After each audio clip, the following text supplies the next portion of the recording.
Greetings, one and all, and welcome to Channel Other Doc. I am Jim, I use he, him pronouns, and this is the finale of our campaign of Urban Shadows Lex Talionis, an urban fantasy campaign that is powered by the apocalypse and set in modern-day Rome, Italy. I cannot believe we made it.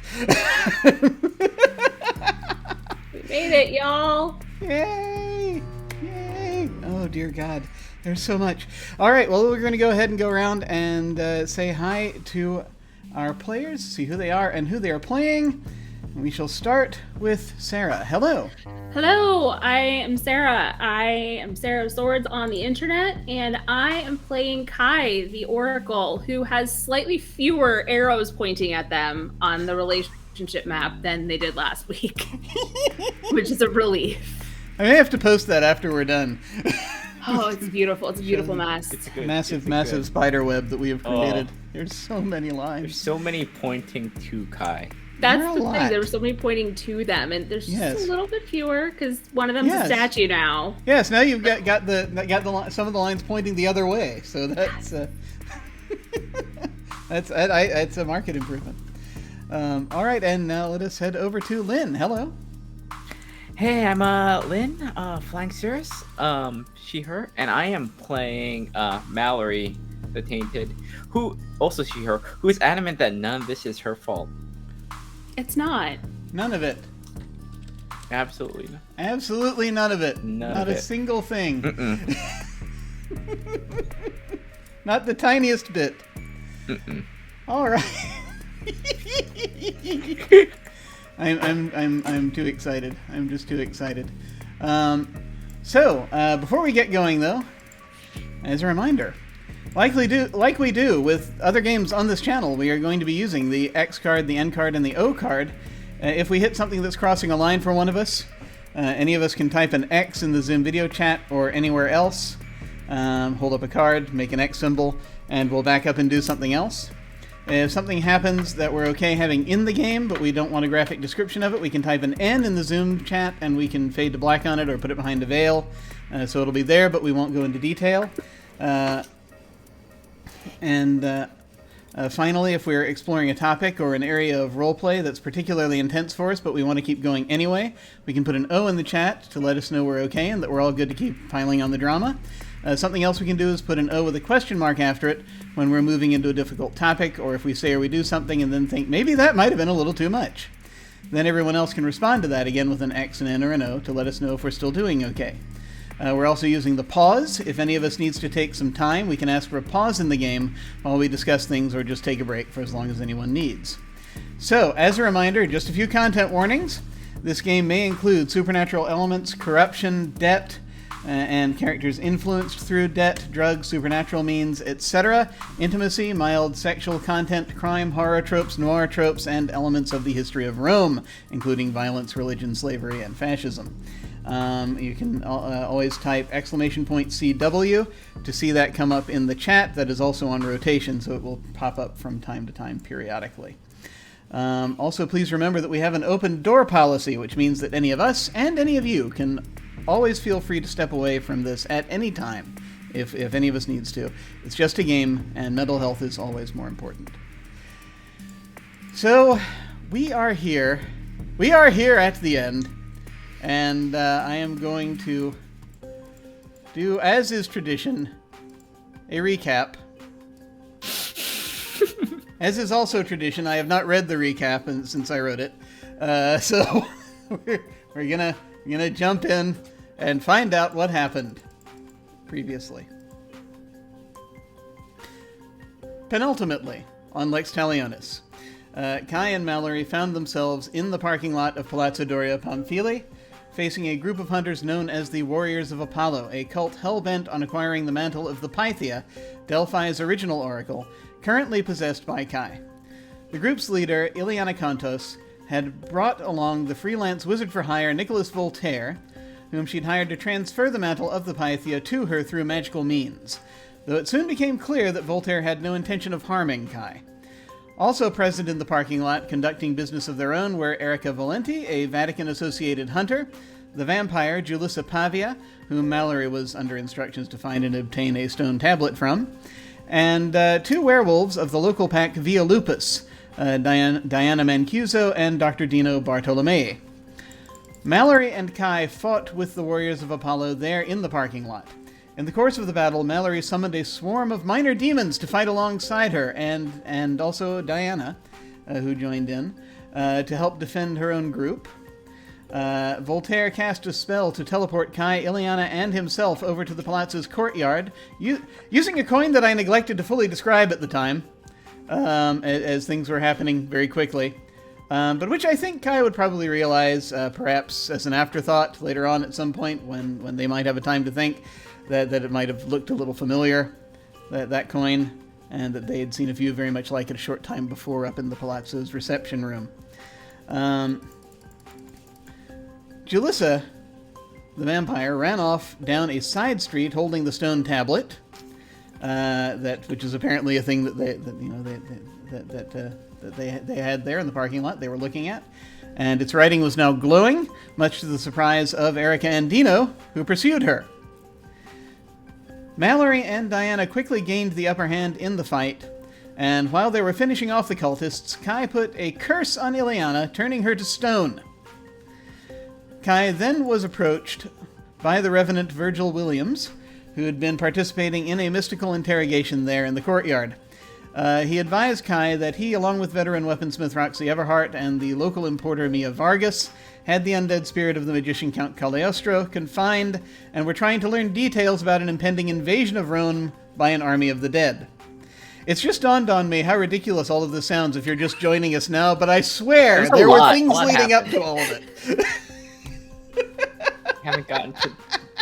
There is a Medusa not even somewhere there yet. Yes, we're not even there, but I promise there was a reason for everything going on. In any case, 2, 3, 4. Mia left the group to investigate the situation in the parking lot, at which point Roxy called out for help to maintain the binding ritual they were using on Cagliostro, as evidently it was taking more than her alone to keep it in place. Before joining them, Kai spoke briefly with Voltaire and retrieved from him a 3-piece suit Mallory had been looking for, which belonged to her boss, the demon Mr. Sharp. Kai then went over to help Roxy with the ritual, and they were joined shortly afterward by Mallory and Diana, who were done fighting. Under duress, Cagliostro revealed that the goddess Hecate would be sending specters from the underworld to inhabit statues in Rome at midnight, and using them to take control of the city and prevent a coming force of annihilation from destroying it. In visions prior to this point, the force in question had not been identified, but Cagliostro, as it happened, had pieced together from recent events precisely what that entity was. The fallen angel Abaddon, guardian of the abyss, an incredibly powerful being who could easily level the city. Cagliostro further revealed that Abaddon was trapped in a stone tablet that had been kept locked away in Castel San Angelo, where he had in life been imprisoned for some time and had had the opportunity to learn about the artifacts the Vatican was keeping there. He apparently had not revealed this information to anyone because he wanted to take advantage of the situation and get a hold of the tablet to learn more of its prisoners' secrets. Diana revealed that Via Lupus had broken into the castle the night before and stolen the tablet because they had been informed there was an archangel trapped inside. They just didn't know which one. Important to know. Mallory called Mr. Sharp, who revealed that he knew the being in the tablet he'd asked Mallory to get was Abaddon. He would not tell Mallory his plans for the fallen archangel, but did say that he had no intention of letting them loose on Earth. Instead, it seemed he was planning to return to Hell, and to bring Mallory with him, as soon as Mallory turned both the tablet and the suit, which Kai had now given to Mallory and which Mallory was now wearing, over to him. After banishing Cagliostro to another plane in an effort to delay Hecate's plan, as his job would include the marshalling of the underworld's inhabitants, they all went in search of Julissa and the tablet. They tracked them to the Colosseum, where they saw that Dr. Dino had been struggling with Julissa, but that Erica now held the tablet and was making use of it in some way, as they were surrounded by a column of light that was now emanating from it. Kai went up to Erica and tried to convince them the angel contained in the tablet was a force of destruction. Erica did not believe them, as Kai had lied to them before, and chose to begin a ritual chant that would break open the tablet and release the being inside. Kai then used their enchanted can of mace on Erica in the hope that Mallory would be able to grab hold of the tablet, but at the last moment Jalissa grabbed hold of Erica out of great concern for them, the column of light burning her in the process. This caused Erica to fall in another direction, at which point the tablet slipped out of their hands, hit the floor of the Colosseum, and split in two. In a surge of raw power, the fallen Archangel Abaddon burst forth from the tablet, emitted an exhausted sigh of relief, unfurled a pair of black feathered wings, bolted up into the sky, and vanished. And that is where we left things off. A perfectly ordinary day. Nothing to be concerned about whatsoever. I'm sure everything will be just fine. Totally fine, y'all. Totally fine. Absolutely fine. I found an image, the proper image of the Colosseum, by which I mean one that's at night. So I'm going to just display that briefly for folks so they can see where it is we're starting off here. Here we are. We're in the Colosseum. Just like it says on the thumbnail of every single one of these episodes. We finally made it, folks. It is a potential eve of destruction. We're not sure what's going to happen. What's going to happen? I am excited as hell to find out. Yep. So, you are in the Colosseum. I think more or less at this point, you will see that, as you sort of look around and see everyone, everything that's happened here. Just sort of, again, lying by an archway is Dr. Bartolome, who's has been slowly shifting out of his werewolf form. Diana is trying to assist him right now, sort of taking care of him. You see that Jalissa is lying burned. She is not doing great right now because this holy light has hit her. Or unholy light, really, if you think about it. Unholy light, the unholy light was encased in holy light. I think that's actually pretty much what was happening that's just here. Bad for everyone. That's not. It's not great. Some part of it's not going to be good for someone. That's a pain sandwich right there. An Oreo of pain, if you will.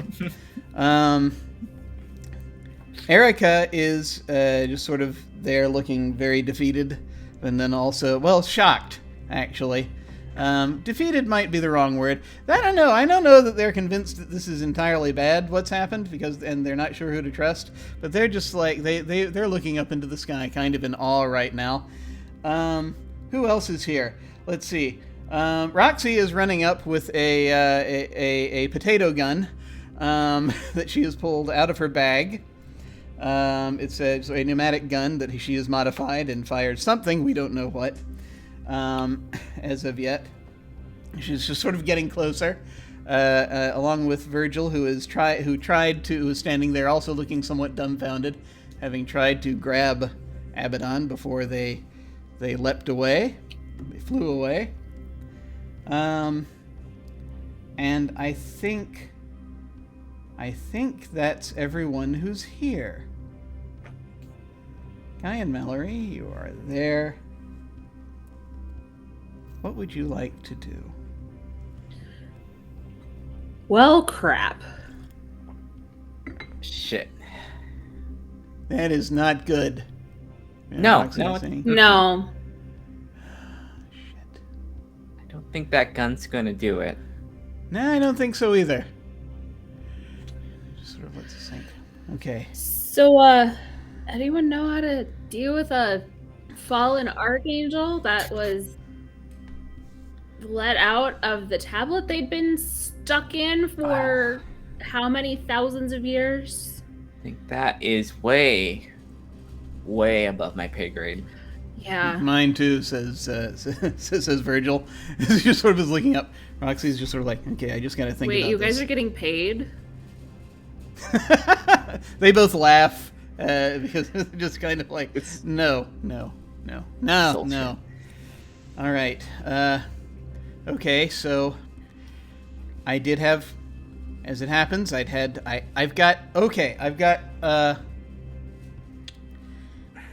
got Divine Steel. I've got a couple of Divine Steel weapons at the shop. Because I had those orders come in. Our plan is to stab the demon. I mean, plan isn't exactly here. Okay, right. So we could do a few things, right? All right. Well, let's just not stand here. You know what? If I'm going to... She looks at her watch. She's like, what? We got like half an hour, a little less than half an hour. It's a little after 12:30. Not 12:30. It's a little after 11:30. You know what? If less than half an hour. If city's gonna be on fire, let's at least get a good couple drinks before everything goes to hell. Oh, that sounds like a great idea.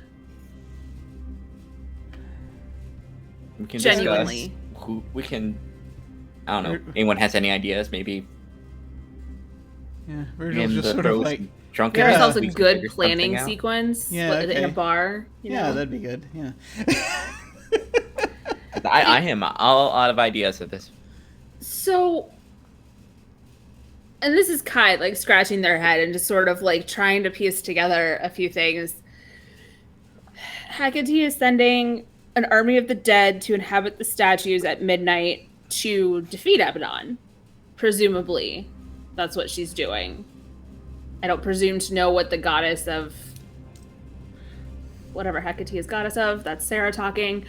So many things. So many things. I don't presume to know what she's doing, but one would assume that if she... I'm just making that assumption. Wait. Well, you know someone that can. I know a cat. So, yep. So do I. Yep. A cat who really doesn't want to be here right now. I'm thinking bribe the cat. God, I like having that one over on that cat, but... So do I. Well, I guess if there's going to be no tomorrow, I mean, having one over on the cat doesn't do us any good if tomorrow doesn't happen. It's nice in conversations to lord things over people. Yeah. I'm beginning to see what you see in that. All right, let's go to the bar, and I'll see what I can do about her. All right, see if we can find the cat. I don't think that part's going to be the problem. No. So you were heading to the nearest bar, presumably. Literally the nearest bar. Yeah, just whatever. I don't think we're not... Across the street from the Coliseum. Tourist trap galore. Yeah, it's like there are a few... You have to walk a little bit because it's like they're not right there. But yeah, you do find a little watering hole that's not very far from here. It was either that or it's a depressing last meal at a McDonald's. Oh no! Which I know is very close to the Coliseum. That's fair. That's true. Yeah, there's got to be a bar nearby. It's super touristy. Yeah, there. You go into the bar, and it's not very crowded. There are not a huge number of people in here. There are a few people. It's sort of a nice, sort of dimly lit area. So let me ask briefly. You just sort of wander off. Did you ask anyone to... Let me ask, who would you like to have with you at this point, if anyone? Or do you just want to just go off, the two of you, by yourselves? Anyone that's willing to come with us. I mean, Roxy and Virgil. Yeah. For sure. Yeah. Okay. Kai doesn't trust themselves not to punch Erica in the face, so maybe not them. Okay. Mm-hmm. Plus, they're still dealing with the mace situation. There is that. The werewolves can come if they want. Yeah.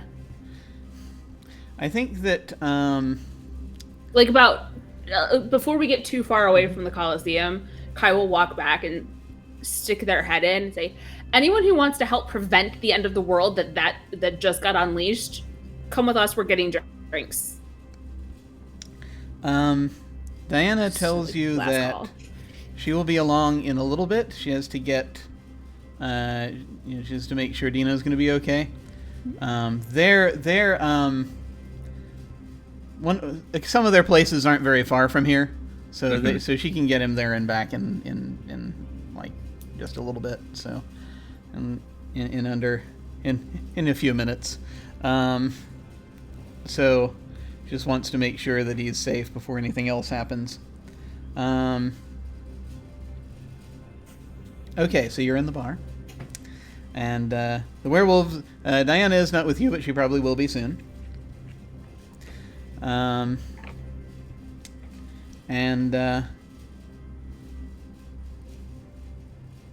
They... do you order anything special, or is this... Oh, a little bit of everything. Let's just, who cares?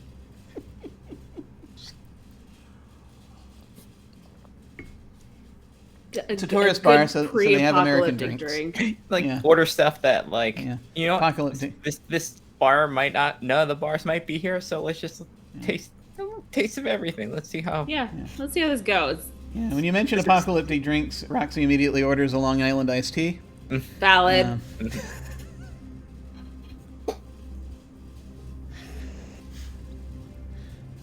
Virgil orders bourbon, but Kai will go for scotch. That feels like an appropriate drink. Yeah. Virgil also just basically whispers to the bartender and just offers to pay the tab. Just open a tab, basically.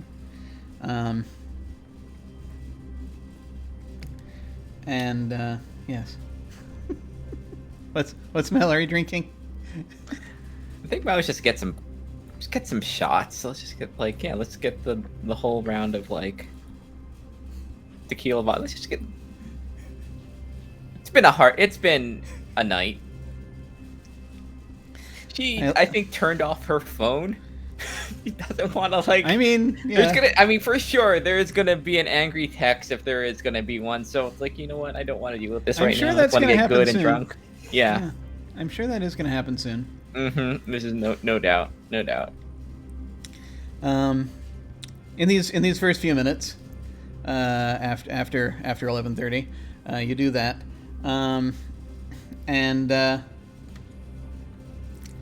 let's see.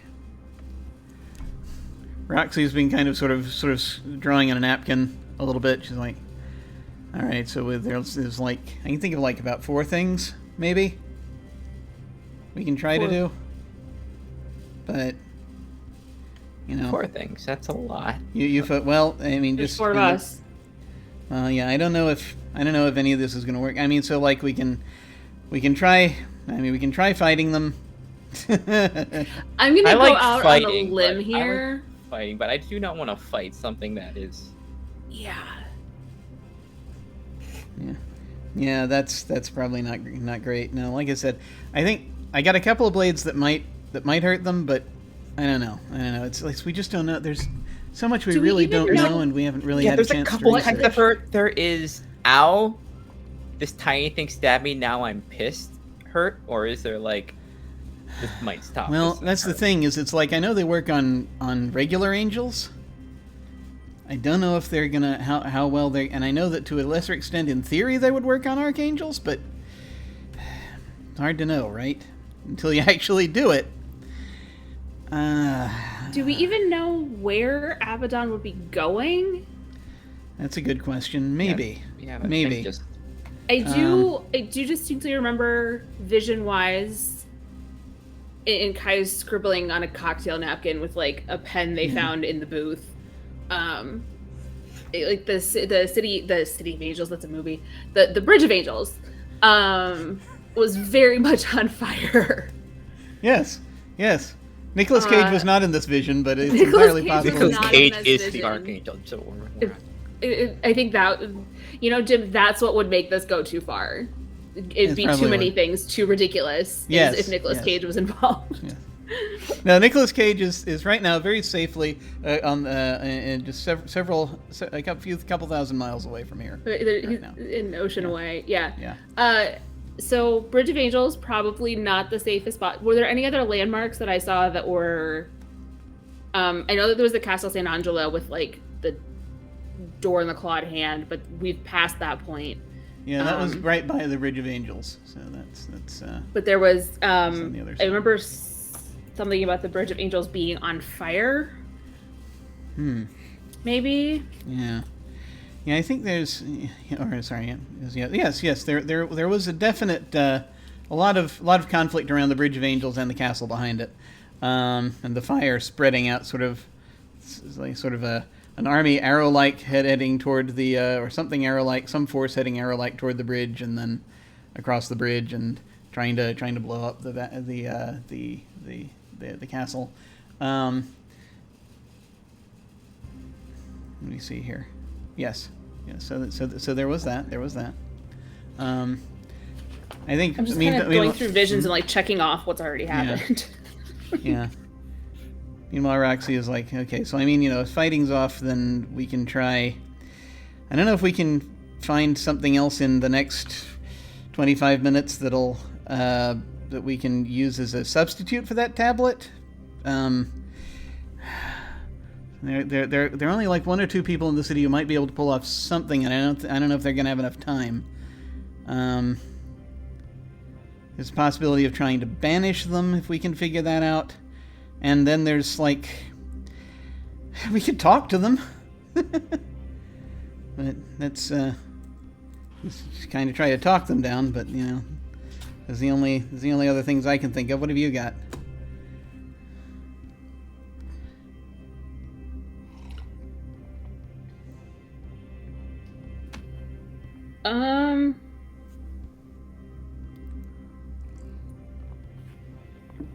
I got a lot of stuff in a vision that's already happened. So I guess that's a plus in some weird shape.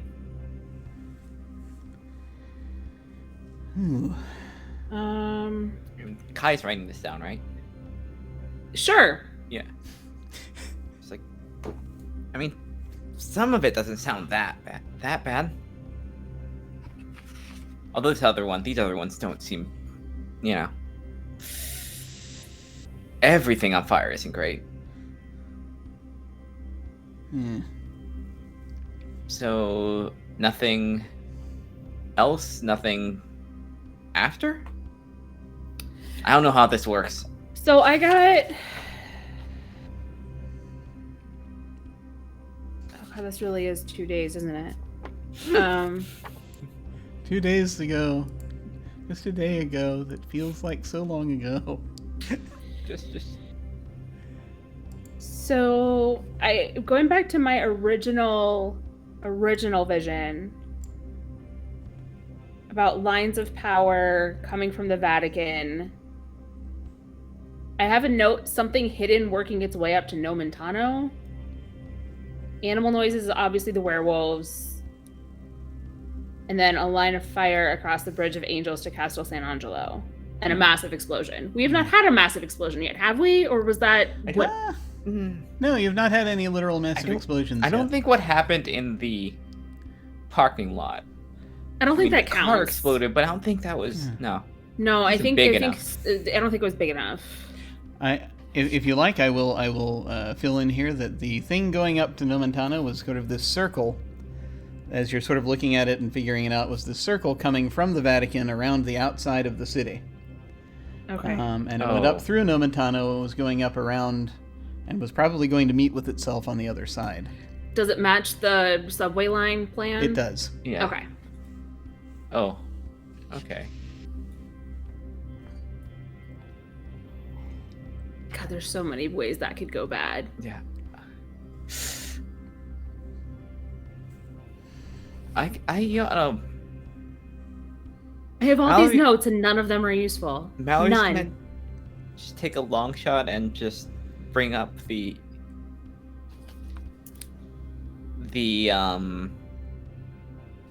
that summoning circle and just show it to, like, do you have any idea what the hell this is? I know they're planning on something. I have no idea what this is for. And Roxy and Virgil are both looking at it, and Roxy's like, huh. I mean, that configuration could be used for a couple of things. Looks like something that big, though. I mean, it'd be really tough to do banish with it. It'd be hard to keep anything actually fully contained with it. But it was... But you could affect everybody in it, at least to a minor degree. It was important enough for a demon and Cardinal Ortiz to collaborate on this and keep it secret. So, wait, what? Yeah, remember, Roxy's not heard about this. Oh, that, yes. It was... you should probably take that phone app off. Ortiz is in a demon's pocket. Yeah. She looks over at Virgil. That makes so much sense. Yeah, that definitely makes sense. It does. Funny how that thing works. Okay, so this is... Oh, is this the subway line? Yeah. It's the new subway line. Okay. Yeah, I mean... Okay, I can't exactly get into their head. I've dealt with some Vatican folk before, and all I can think is that maybe if I were them, then I could use it as like a... At best, it might be like a power dampener. That's my guess.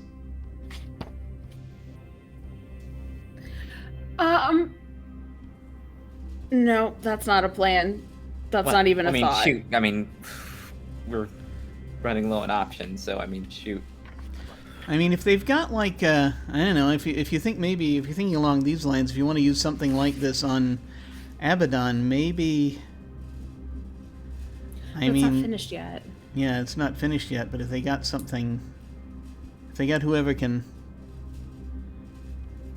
putting this together, if they can actually put together something smaller, we could maybe...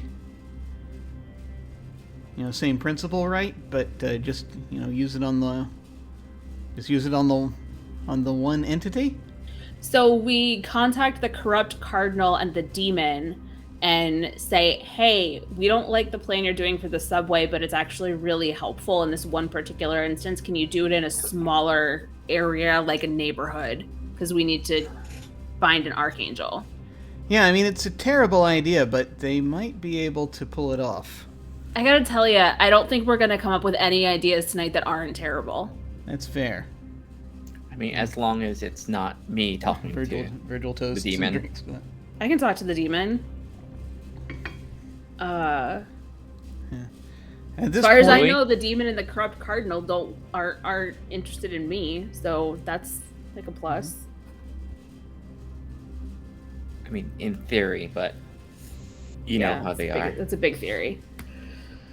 Well, if you want to get leverage, I mean, having a oracle isn't... They also don't need to know that part about me. I could just be a concerned citizen.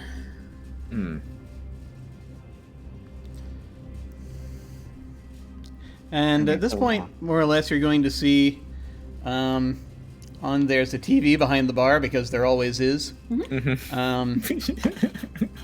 see a news report that's coming in that's stating that for some reason this isn't supposed to be locust season, but damned if there aren't a lot of them around now. It's just this evening, this swarm of locusts came in. This very, very large swarm of locusts came into a few neighborhoods in the city. Well, and most of them are, most of them are kind of gathered around, sort of in the not far from where you are right now, actually. But I don't think. Well, let's see. Actually, you would have noticed if they weren't too far from you. You would have heard them. So we're going to say that they actually are. Probably see them on the window, like the window. They're like, you see a few of them actually outside, but you don't hear that the sort of chittering one would hear. So there aren't that many of them outside where you are. But the news report is showing them all over the Spanish Steps up in North Center. Huh. If I order a glass of water, is it still going to be water, or is it going to be blood?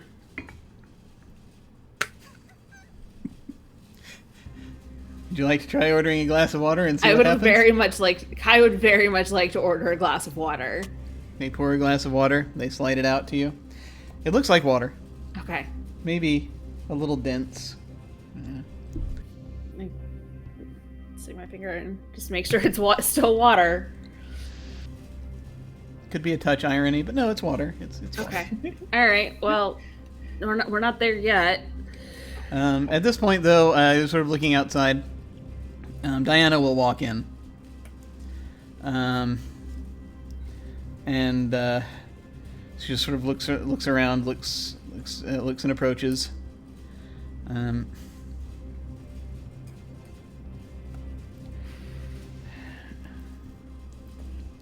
And as she comes up, she to the bar, she says, it seems that some of my that my pack mates are having an issue. Okay. With issue? Yes, it's. I've tried to. Yeah, I'm trying. They're trying to get a message to Galerius about this, but they're preoccupied with. Apparently, there are a number of Vatican troops have just started lining up on the opposite side of the Bridge of Angels. Oh, good. That's what this needs. And it's just getting unfortunate. According to the pact, I think, if I recall correctly, if they're doing what I think they're doing, they're going to cross at midnight. Throw down. Because that is when our leeway runs out. Didn't you all just re-sign the pact, though? From what I understand, Diana says, I was not present, but from what Galerius told me after he was in there, it was not so much a re-signing, but trying to decide if it had been broken at this point, if what the Vatican had been doing had constituted a breach of the pact. Galerius wants. You see, this is the problem. Oh, so we're Galerius on a all bets are off situation, right? Yes, Galerius wants to invoke the right of Lex Talionis. He believes he can use the law of retribution here to essentially to explain everything that this is why we were doing what we were doing last night. But I think he is going to try to do so formally before they cross. If we are proving that it is in vengeance for what was done, then, or is rather a retribution, I should say, not vengeance. If it was retribution for what was done, then for what has been done, then that may hold them off. Of course, if there is no city at that point, then then I don't suppose it matters. But this is why it is alarmingly difficult right now to get hold of my pack mates. Yeah. I mean, I don't know how much, pack stuff is going to matter. It's a really pissed off Archangel out there. Mm-hmm. They were up until this point. A number of us were hiding from two of the sentries, but we're not sure where those are now. Those are no longer pursuing us. Two of the statues? Yes, the angels from the bridge. Okay. We lured a couple of them away last night. Okay, so city going level is not a good thing for everybody. And I mean, it's been a hot minute since I've not read the Bible, but Abaddon, not really, not a friend of the Vatican, right? Okay. Certainly not. I mean... So... Well, if what Cagliostro said was anything to go by, I mean, they probably went into that tablet before the Vatican... They went into that tablet long before the Vatican ever existed. Yeah, but in terms of my side, your side, Abaddon side here, it's one fallen archangel. This is not saying it's going to be easy whatsoever, but it's one fallen archangel and then against everybody else. Yes. Not that they came across as if that's going to be easy. It's not. I just wanted to make sure like we didn't have Abaddon had a secret army in the way that Hecate's beginning to do that. I kind of want to talk to Cardinal Ortiz, see if we can get anything Vatican-wise. But we don't know where Abaddon's going, so yeah. Speaking of Hecate. No, but I think we know where I think we know where they are. Roxy says, looking at the TV. Follow the bugs, okay. Good. Also, if you want to get that Hecate side, I can have someone tell us things. Yeah, where are we on the cat? Well, now that Diane is here, we can sure as hell if I summon her, she's gonna want to get the hell out. So everybody make sure that whatever comes out here doesn't bolt. Got it. So I think she'll do the thing where she like pricks her finger and like traces something on the table like in blood. And she's gonna cash in. I'm gonna use one of my moves. Which was which move this is? Yes, invocation. Okay, let's. You may cash in. No, I'll put it in the thing. Just come on, copy paste. Copy paste. There we go. I do have. I do have that one. Cash in.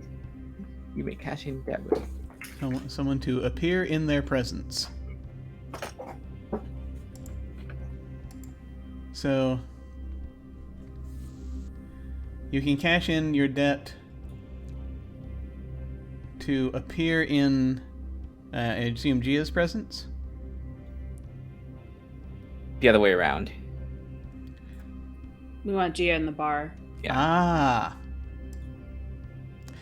So, since you want to use the move in reverse from the from sort of the way that it works, because when you cash in a debt, it's to appear in their presence. Okay. Is the way this is written, which is it's normally that's kind of the idea being that normally the demon is the one who can teleport around.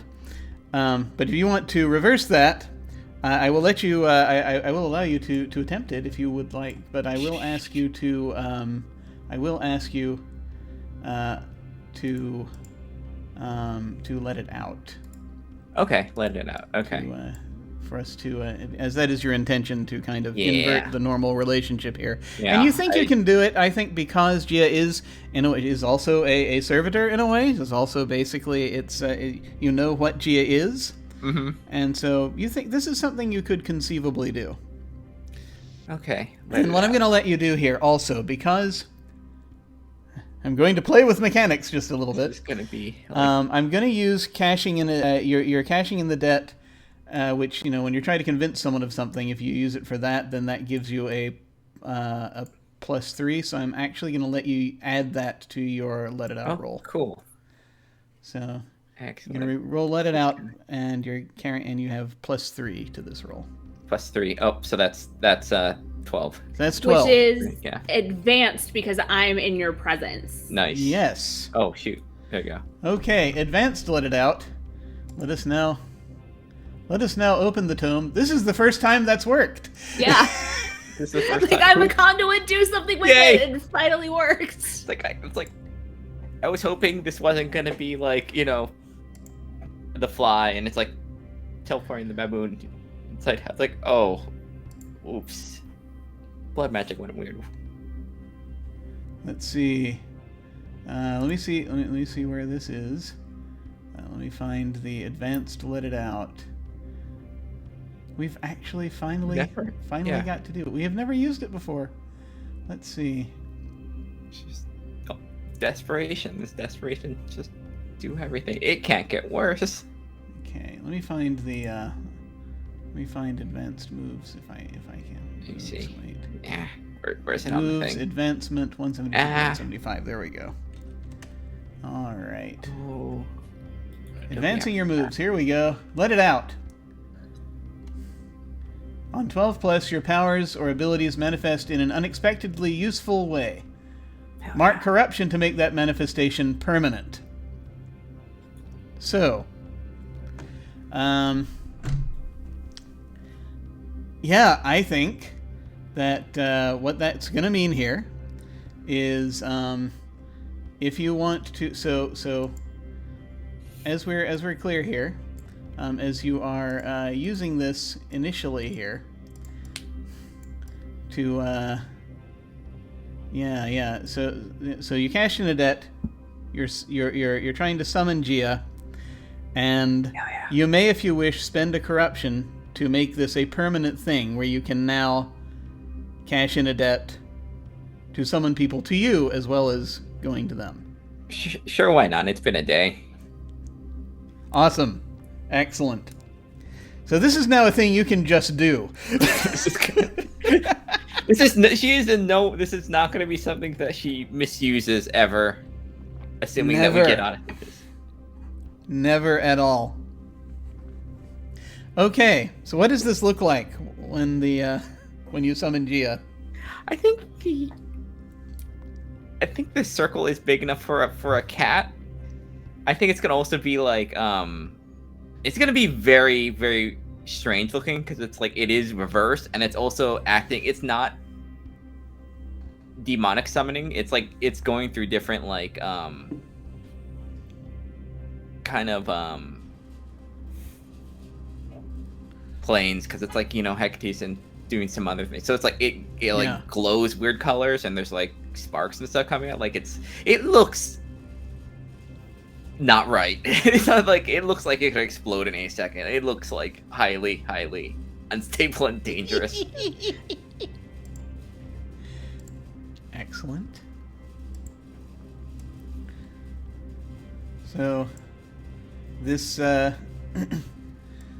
so everyone just sort of pulls back from the bar for a moment as this glowing light suddenly appears over it. The few people in the bar are terrified. The bartender's just sort of going back to the corner right now. It's just kind of like, what I imagine the it's hell? also kind of like it's making like a higher like pitched like ring, like kind of whining like almost like fire alarm-esque like high pitch, just like getting like louder as the summoning's going on. So it's like like it's not pleasant. This is not pleasant. Like I think everyone's probably thinking like, did she mess something up? Done this like, before? You have glasses shattering. Like the look on her face like confirms no. She's never done this before. Yeah, everyone's like covering their ears. Also drunk doing this. Yeah, I know. It's like, yeah. And yeah, this hits Diana particularly hard. Oh no! Oh, and no. So there's this little pop, and this Aegean cat appears and lands on her feet inside the circle. Hey. She's like, she just sort of pulls back for a second. Hey. Hi, Galantheus. How's it going?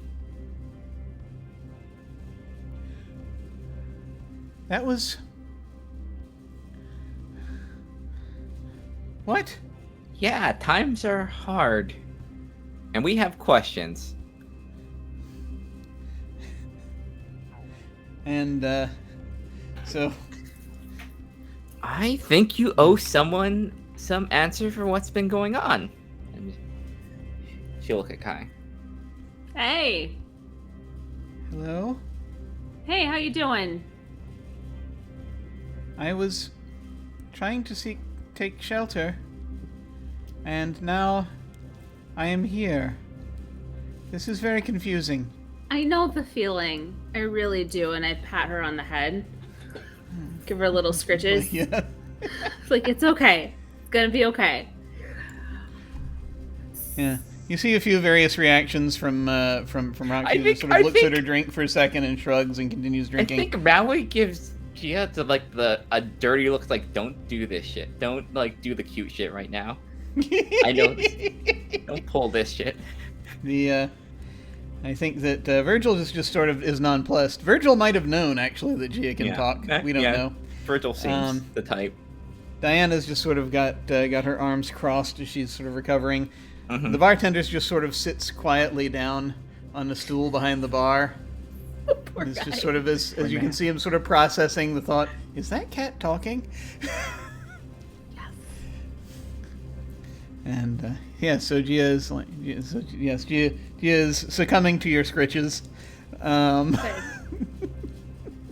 So you may or may not have heard. There's a fallen archangel on the loose. As soon as the swarms started appearing, I sort of put that together. Have we had any other plagues yet that you've seen, Gia? Or are we still stuck on locusts? I mean, I'm not complaining. I'm just trying to figure out like where we're at. Oh well, the locusts are. The locusts must. Is it Abaddon? Is that the one? Yep. Yeah.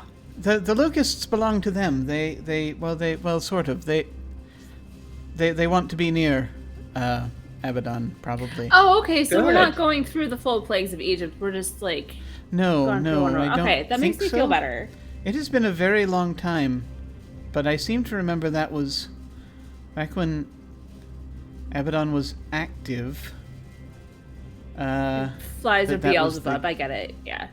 Yes, there was that going on. So, in all of your time spying for Hecate, did you ever come across something that was going to be useful to take down an archangel? Oh.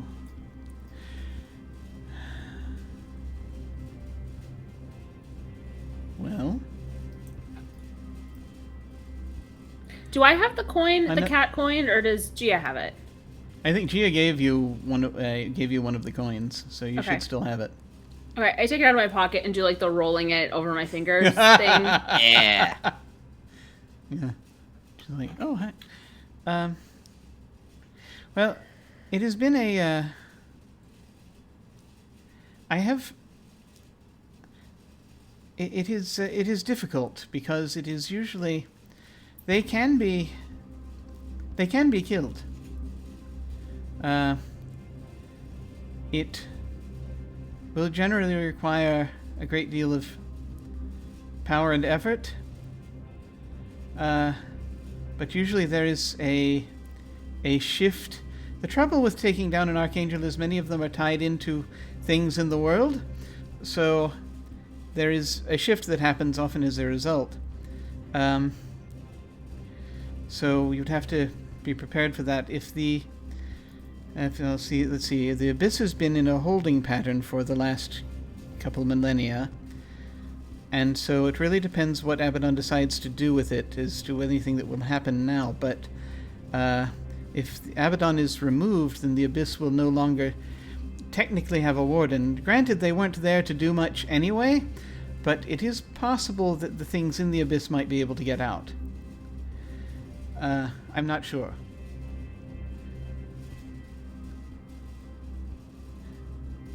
However, it might be okay because Abaddon has not been around the last couple thousand. It may just be maybe someone else has taken over at this point. I don't believe there has been, but it could be the case. See, Abaddon, when last I encountered them, they were very upset with humanity. They were disappointed. And then that Phoenician wizard trapped them, and they can't have been pleased about that then, as they were trying to work at least somewhat with humanity, as they were trying to determine who should and should not be in the Abyss. Wizard. Yes, the one that sculpted the tablet. Who did who trapped Abaddon here, by the way? Well, the Phoenician wizard trapped Abaddon in the tablet, and then it went through a number of. I'm not sure what happened to the tablet for for about a millennium, but around the Crusades, I think, was when the Catholics got hold of it.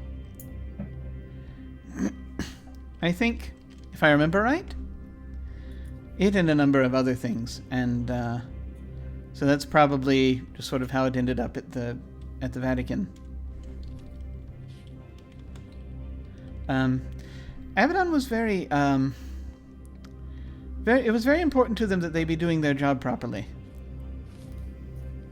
As I recall, they were rather upset when the host expelled them because they were doing their job perhaps a bit too well.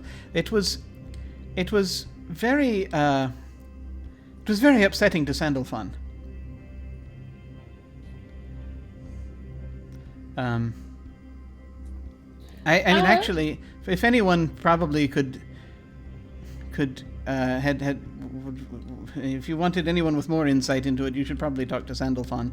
But that's Who? Oh, the archangel for that watches Rome. Oh, Yeah, we have that. That's not how we know them. I have here's a question. Just throwing this out here. Do we have to kill Abaddon, or can we just send them back to the Abyss where they can do their job and we don't screw anything up? Because power grabs in hell are not pleasant. Roxy drunkenly said, "That was on my list." And, that was option what? That was plan C? Roxy? I think so. We have a lot of plans. And and Gia sort of nods shortly. Well, they could be. You could. Perhaps there are ways to send them through magic, or perhaps you could convince them to go back.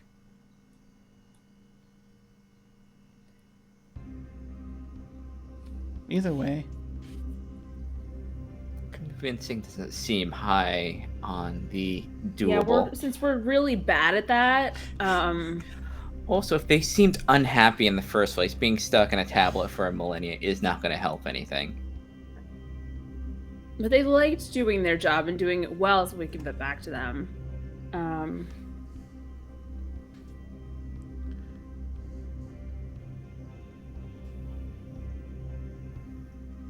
I mean, that's a harder sell because I hate my job. I can't imagine loving my job. God, same. No, I mean, I like my job, but sometimes it just gets a little tedious. That was a little bit of Sara coming out. Sorry. Incidentally, if anyone wants, and I think this is the last time I'm going to probably have the opportunity to say this campaign. If anyone wants to put a name to a face with Sandalphon, you may. Yeah, let's do it. Because that is someone who has been around. This is with Wild. Oh, hey, cool. I have a good number. This is the first time the angel's name has actually been mentioned. Nice.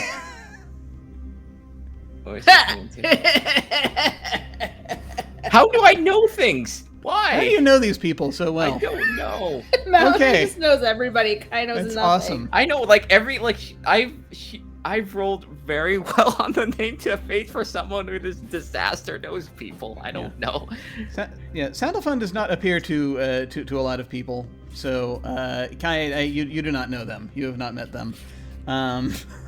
Mallory, you have met. Apparently, you know Sandalphon. This is the one. This is an archangel, who is the one kind of is a neutral party. Technically, is kind of a signatory to the pact, but as part of the pact, has to make sure that the host doesn't get involved in Rome. Mm-hmm. And so there are a few different. Let's let's go through the move. Let us honor the move here. Honor the move. That as we're looking at it, let's see. This is putting a face to a name. You got a 12, so you've dealt with them before. You can either learn something interesting and useful about them, or they owe you a debt. Which of those two things would you like? I think issuing useful would be the most like believable option. I don't know. I don't. Okay. A thing both interesting and useful about Sandalphon is that they their pronouns are he they. Mm-hmm. They've they kind of have a beef with Abaddon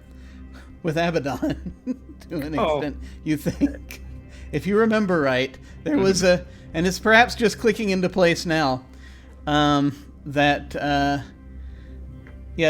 was a point a long time ago when they were a victim of a thing happening where someone was supposed to be casting a few thousand years ago. Someone was supposed to be imprisoning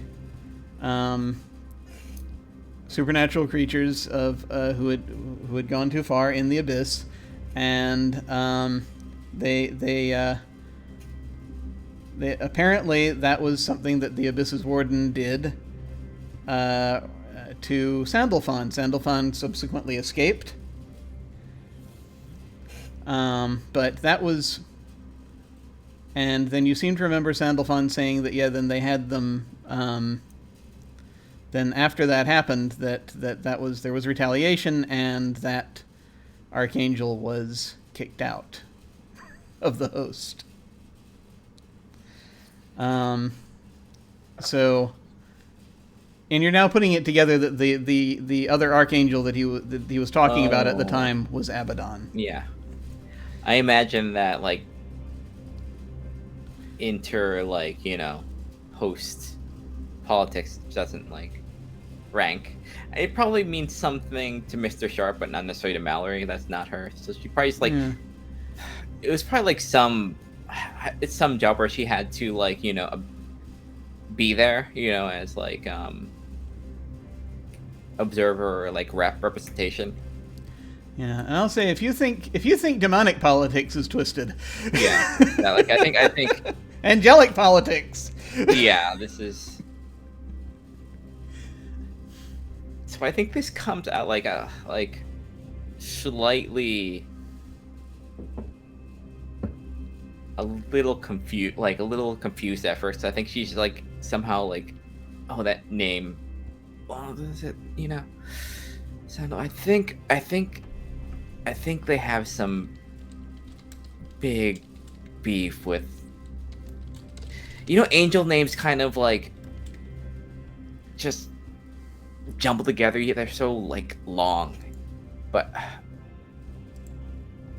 I definitely think there was some history. It had something about being imprisoned and then having one cast out, that sort of shit. Real, feud shit. But we could find them. It might help. What time is it? It is about 1:45. Okay, we got 15 minutes before Hecate's forces show up. I don't know how much we can find an archangel, another archangel, let alone get useful information out of them in that amount of time. I will tell Mallory, you do know that there are a couple of different ways to get in touch with Sandalphon. Mm-hmm.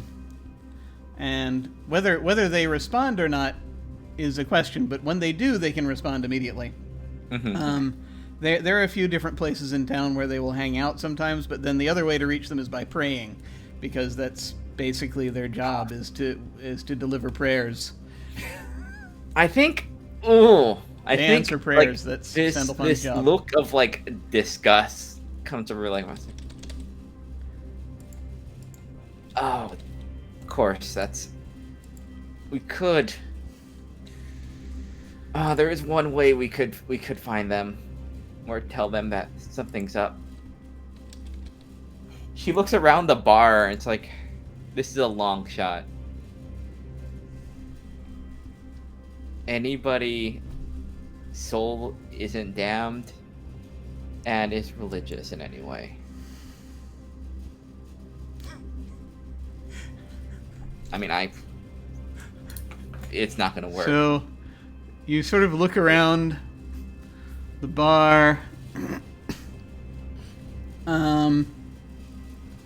If there's people like, and you're sort of there are not a lot of people in here, but you sort of look around the bar, and there's a brief moment of where Diana will be like, "Which religion?"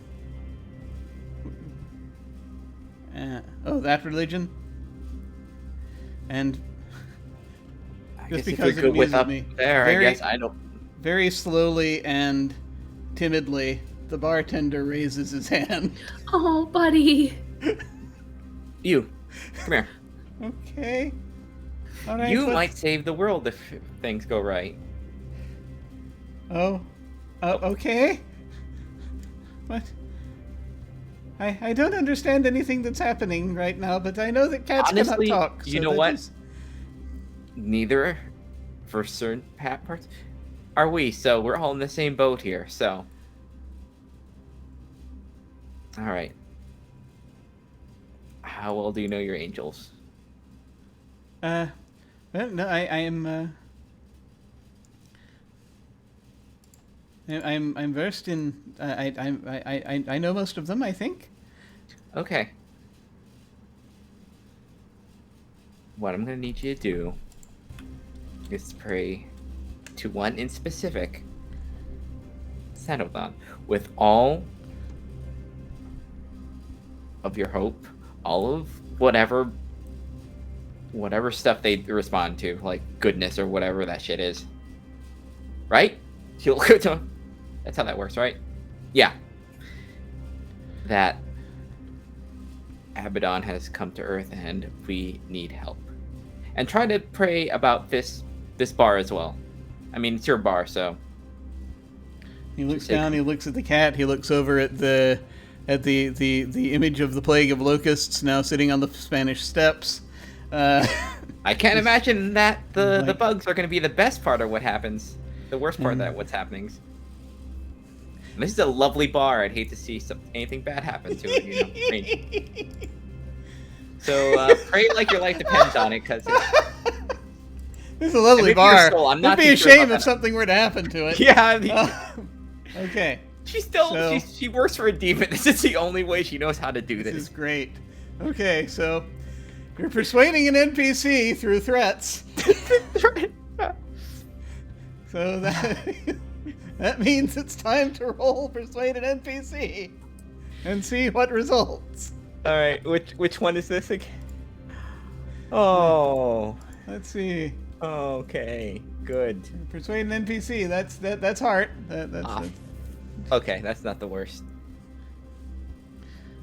Any other okay? So just no. All right, let's do this.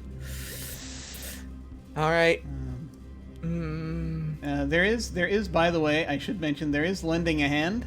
Mm-hmm. Also, yeah, someone please help out. Yeah. Which I will say, you can wait until after the roll is made for this, in Urban Shadows at least. This is not uniform across PBTA, but in Urban Shadows you can wait until the roll is made if you want to lend a hand.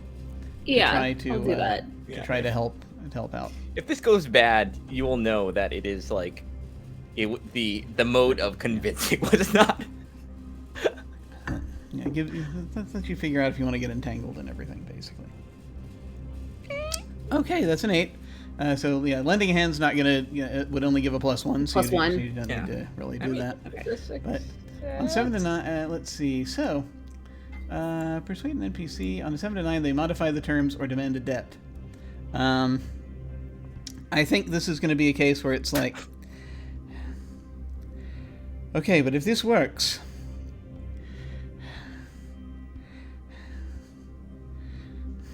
We're going to have to talk later. Shit, whatever. So, you now owe the bartender a debt if you wish to... if you're... Well, do you agree to the debt, I guess? Yes. Okay. Yes. I can't imagine whatever this bartender does can't be any worse than Mr. Sharp, so it's like, sure, what I mean, the hell? that's fair. That's fair. Thank Let you. me write down random bartender. Thank you. Okay. So this bartender will get down on his knees and he will pray very hard as he has ever prayed in his life. Bless this man. He is terrified.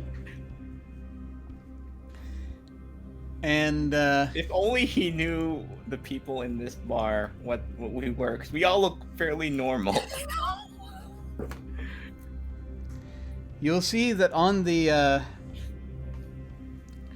screen, you see the news goes back and forth as he prays, because it looks like there's some rowdy activity out by the Bridge of Angels, and you see some folks that are starting to throw things sort of across the bridge. It's not getting very far, but from one side of the bridge, stalking back and forth on one side of the bridge, slightly wolf-like. While on the other side of the bridge, you see a bunch of those Vatican troops just sort of standing there, and you see that some of them are just sort of looking at the angels on the bridge that are left and waiting. And then it clips back, and you see the sort of bolts of lightning coming down behind the Spanish steps, and more locusts swarming there, to the point that you can't even see the top steps anymore. And that is when a little bell rings. The little bell in the front door rings. And you see that, I think Mallory and Kai, you are kind of as you're closest to the epicenter here.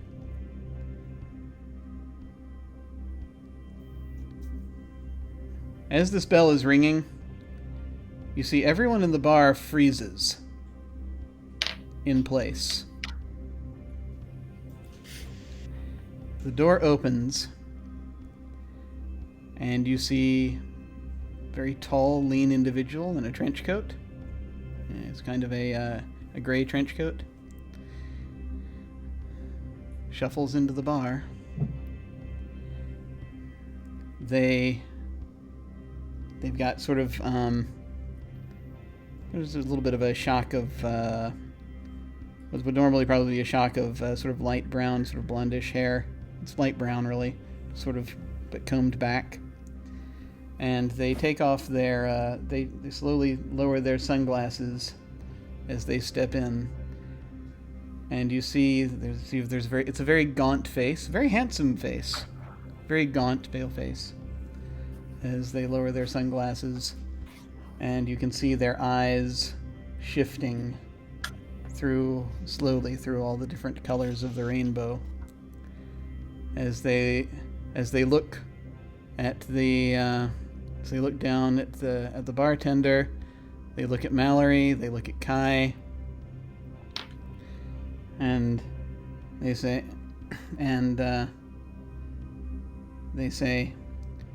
well, I'm glad someone remembered. And I think that's where we're going to take a break. We will be back in a few minutes to see what happens in this conversation with the Archangel Sandalphon. We'll see you shortly.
Greetings once again, humanity. We are back.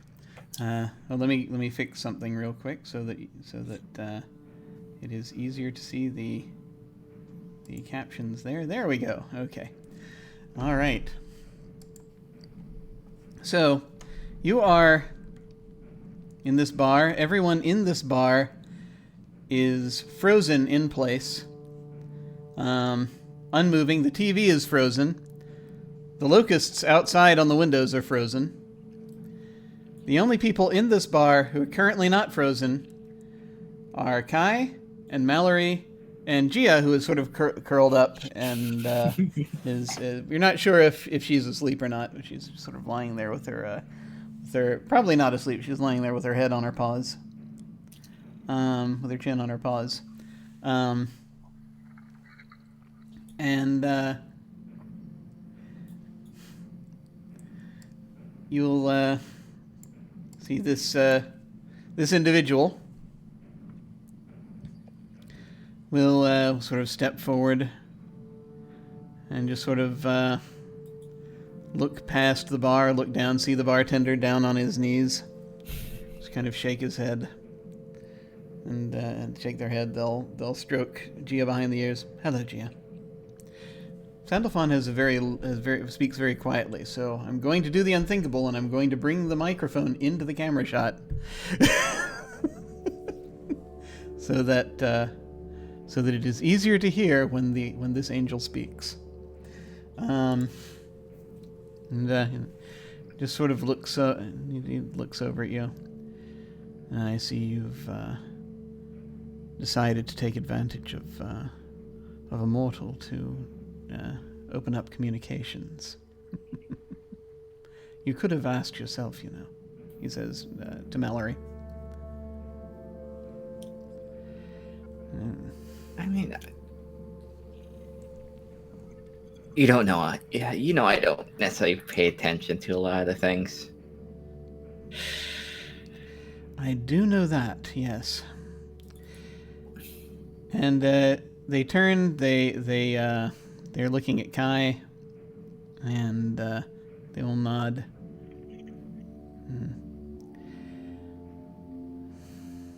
You have a difficult path ahead of you. Your friends were asking about you, actually, if there was anything that could be done to... Me? Yes. Which friends? Do you know Tom? Manny's boyfriend? Yes. Yeah? Yes. He's, yes, apparently Emanuela was concerned for you and wanted to have him ask me about it. I told him you were alright, you would adjust. I'm not sure I have a lot of choice in the matter, so yeah. Oh, you have more strength than you think. Strength versus choice, though. Ah. Well, most of us don't have a choice when it comes to things like that, I'm afraid. Yeah. And he sort of looks over. Oh yes, as you've not done this before. I've taken the liberty of stopping time for a little while while we converse. This is actually it's usually best that I do, as I'm not supposed to interfere in anything. But of course, apparently it would seem that one of my cousins is over on the Spanish Steps.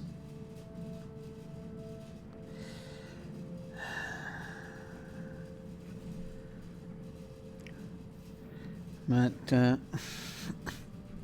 unfortunately, they are not bound by the pact, so there's not really much I can do directly.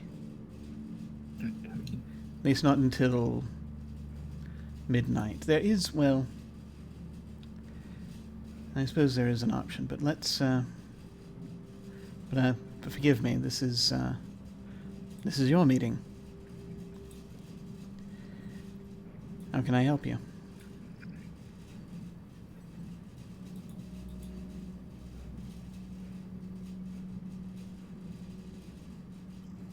I mean, is there anything we can do to put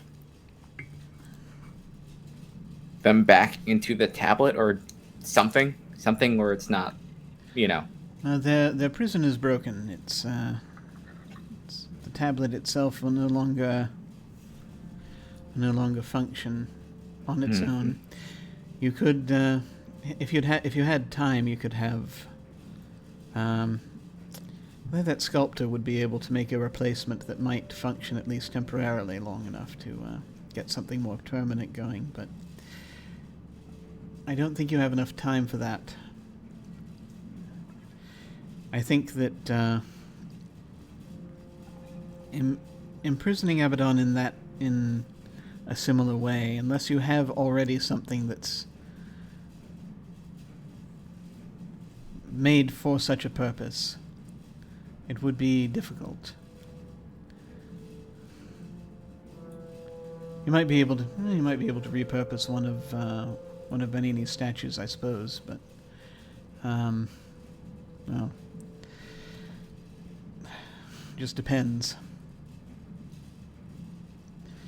So if you want to imprison them in something similar, that might be an option if you can get everything together for it. There are probably other ways, but that could be one. I mean, anything that's more time sensitive, I think we only have, like, not enough time to go and muster a bunch of things. Well... Okay, I was trying to flash, like, 15 minutes and it failed. Yeah, no. When time resumes, you'll have only 15 minutes. Yeah. He says, they sort of it's like time sensitive. Well...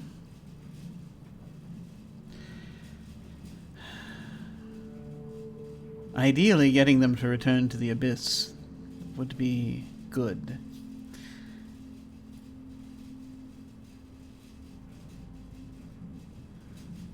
But it would, I cannot see Abaddon's mind. I do not know what their state is currently. I can only imagine.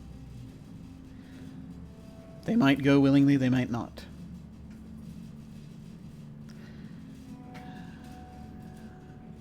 They have a tendency to overcorrect when they think that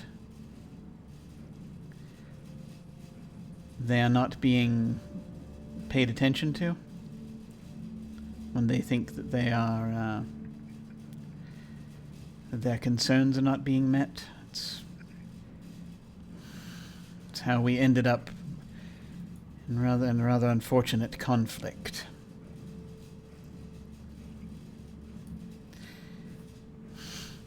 You might be able to perform a banishing upon them if you have... Ideally, with Abaddon, you would need something of theirs or something that has hold over them. You might be able to use the pieces of the tablet for that.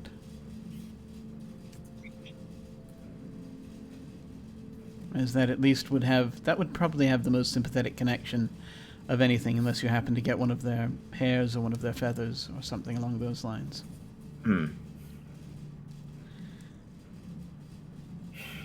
So that's another option. That said, my understanding is there's another plan on the way to, if you wait until after midnight, then someone else will attempt to stop them, but I fear for the city if that happens. That's all else fails. That doesn't seem very, very... He just continues to stroke Gia's head. He says, "Isn't that right? Is that what your master is doing?" Gia just sort of is like, sort of looks up, and she says, "Yes, that's what I thought."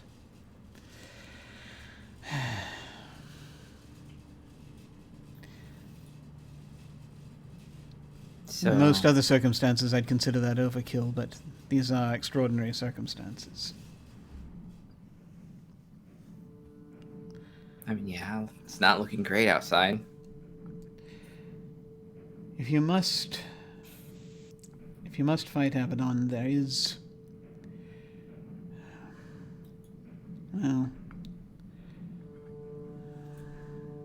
There is a way.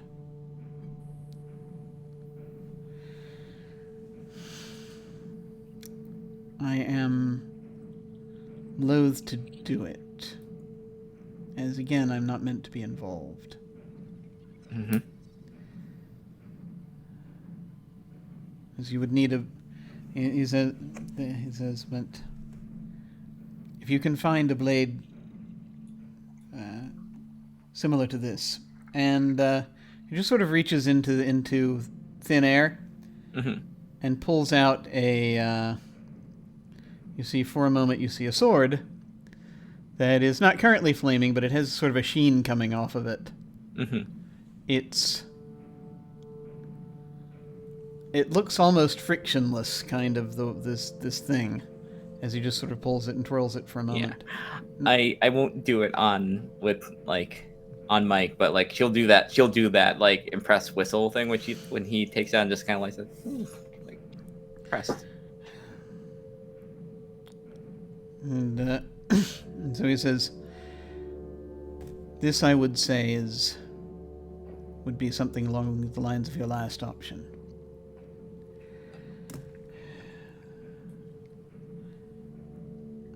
I cannot directly aid you with it. Mm-hmm. Says, and the sword, as he sort of reaches his hand back up, the sword vanishes. But if things grow very dire, and the conditions are right, you might be able to get one much like it to show up.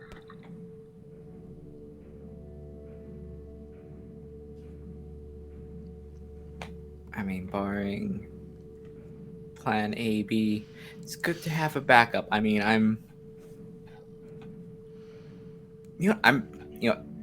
screw it. I'm pretty good at fighting, but fighting that, I don't know if I'm willing to bet everything on it. But push comes to shove, no other option. I mean, well, what better way to go down than fighting an archangel, I guess. Should you survive, Miss James, I should be very concerned about continuing to work for your current employer. As we suspected he was planning something. I mean, that was going to cause a great deal of upheaval in Hell, and possibly also in the Fey Realm. We think he might be partnered with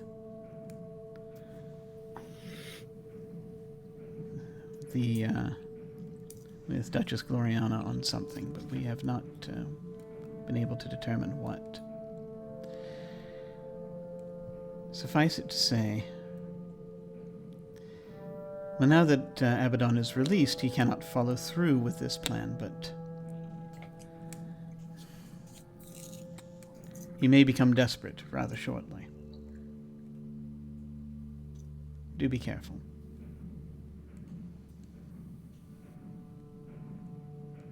I mean, this isn't a total surprise, but, always, as much as I piss him off, try not to get on that super bad side of that. So, noted.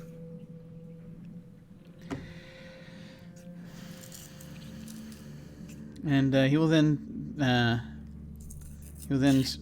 turn to Kai and say, do remember that you have potential friends and allies. even if you cannot see them. It's been kind of hard to believe that, since everybody that seems to be coming up and talking to me is an enemy. But thank you. You do have the power to reach out to whom you choose. You just need only attempt it. I'm gonna have a combo with a dead guy in a boat again, aren't I? If you wish. That's not quite my department. No, I would imagine not. And they will look back and forth between the two of you, and we'll just sort of ask, now, was there anything else that you wanted to discuss? Or anything further you need me to elaborate upon? Do you know what you want to do?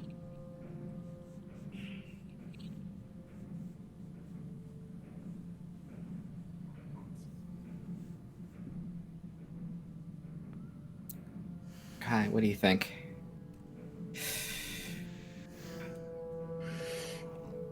What are our options again?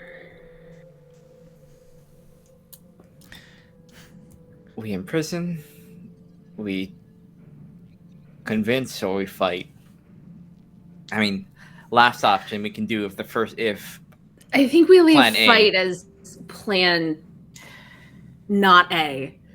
I figure because it's mostly gonna probably be Bad. bad.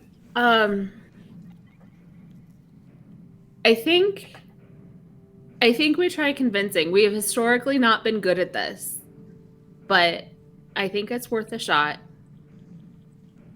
to see if we can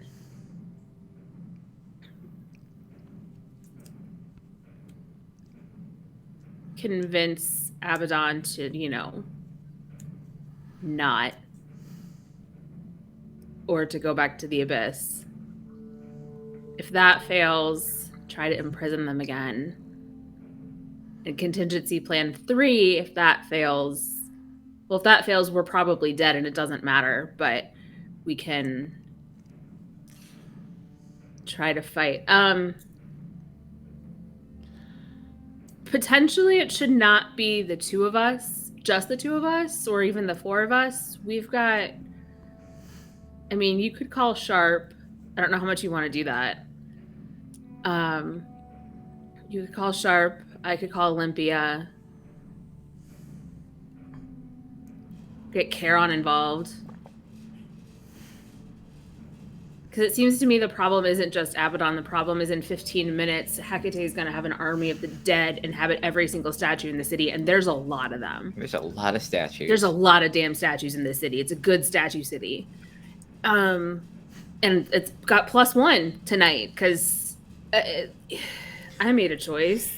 I also made a choice. I really don't want that to come back angry. Oh, yeah, that's right. You punched her head off. Yeah, I felt good at the moment, but I think maybe we don't need to worry about that statue. It's kind of hard to operate without a head. Famous last words, I'm sure. But okay, over the table question to GM. The gate is locked, right? Like Hecate has done something to it so that it only opens to the underworld, right? That is correct, yes. By underworld, what do we mean? We mean the underworld of Roman mythology. No, my question. Let me actually ask my real question here. If I were to contact Charon, would they be able to get here with that gate locked the way it is? I don't know what I'd do with him, but that would just. Oh, I see. You could. That's the only the gates. So locked is perhaps not the best term for it. It's only it's locked in the sense that it's locked into a single position, and that's underworld. Okay. But is Charon part of that underworld? Is my Well, yeah. I mean, Charon can get pretty much anywhere probably. Okay. Actually, got his little boat. Yeah. But that's sort of yeah. I mean, it's just a question of whether or not Charon would choose to get involved. However, is another question entirely. That's a whole other question. It's going to be a lot of our things as like crew. Yeah, a lot of these potential allies seem to just not want to get involved in shit. And then you've got Hecate who doesn't get involved in things. But we'll throw down. Yeah. But we'll throw down an army of the dead into every single statue in the city of Rome. Yeah. Yeah.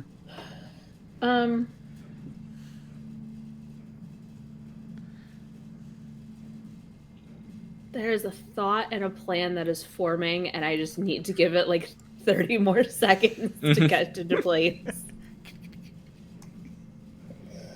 No worries.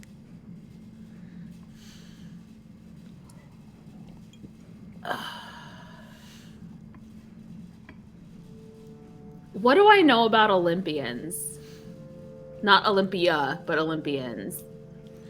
So, your basic understanding at this point is that probably that the Roman gods or Greek gods existed on Earth at one time, and most of them are now apparently stuck on Mount Olympus. This was the case before the even the stuff that happened the last couple of days. This has been the case for a while. The only Olympians currently that you're aware of that are in the city, if I recall correctly, wait, let me look at my chart so that I can say this correctly. Olympia and Nunzio, I think. Yeah, it's Olympia and Nunzio are the only ones that are in Rome. Gia kind of counts as, Gia also actually is technically an Olympian. So Olympia, Nunzio, and Gia. The god Charon you've met. The goddess Hecate is doing stuff. Apparently the god Janus is somehow indirectly doing stuff. There's some involvement there. But is probably mostly operating through Nicholas Voltaire. But those are all the Olympians in your circle. You have heard previously that other Olympians, such as Apollo and I don't want a thing to do with Apollo. The others that we know about are currently still in Olympus, which is another plane, which was apparently shut off before all of this happened. But they had godlike abilities. Immortal beings with godlike abilities, or some degree of godlike ability. I will say that from your observations thus far of both Olympia and from the Olympians you've met, probably a thing has happened where they're not as powerful as they used to be, maybe, because things changed. Especially they the ones, depends on if they have a base of people to believe in them, or otherwise provide them with the sort of energy that they feed on, of their love, their belief, their what have you. There's a little organization just across the river that seems to have taken up most of the real estate lately. But the one who locally seemed to have the biggest base of that was Nunzio. Is Nunzio, who of course has had Trevi Fountain. In the hospital. He's in the hospital. Currently asleep. Has had the fountain and that intersection before the fountain for 1,000 years or so, a couple thousand years, to basically use as his base. God,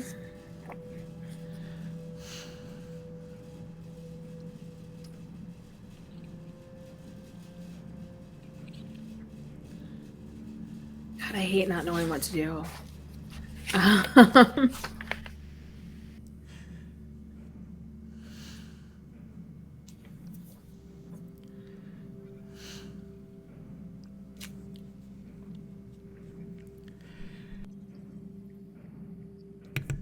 What was the ballpark of what you were thinking of?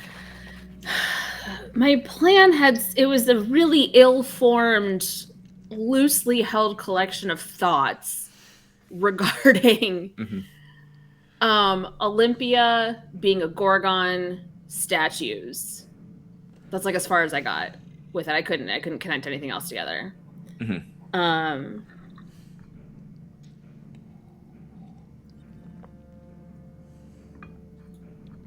Is your plan to do a Clash of the Titans kinda that's my plan. Clash up. So, because I can, yeah.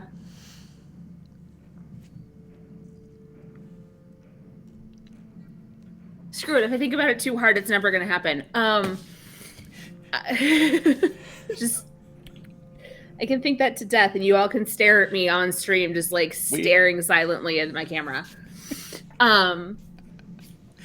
I don't have a plan. Are we still in time stop or? Yeah, right now. Right now. Yeah, Sandalphon is giving you plenty of time to consider what you need to consider. Okay. Because they know this is kind of a big deal. I want to try and contact Charon. Okay.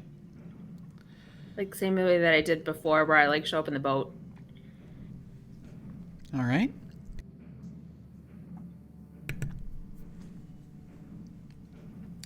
Well then, what do you want? Do you want to do this while in time? So you can probably still reach Charon. To be fair, because it's Charon, you can probably still reach them while you're in time stop. Yeah, I want to try it with time stop. Yeah, let's not have time flow while I we need those. We need those 15 minutes. Yeah, we need those 50. Once time starts again, we need those 15 minutes to do stuff. Yeah. Okay. So, what does this look like? What do you do?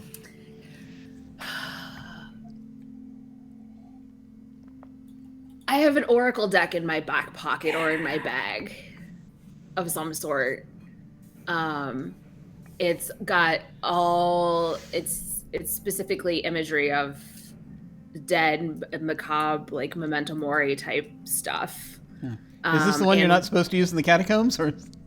It's yes. It is the one I'm not supposed to use in the catacombs. Excellent.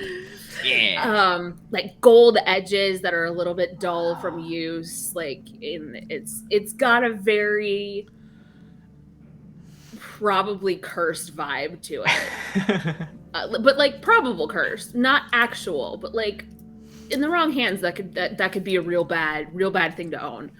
And one of the cards in there is it says the Ferryman. So it's not actually Charon, but it's just the Ferryman kind of pulls that out. And puts a couple of other similar cards like with messaging imagery around them surrounding that card, spreads them out on the table.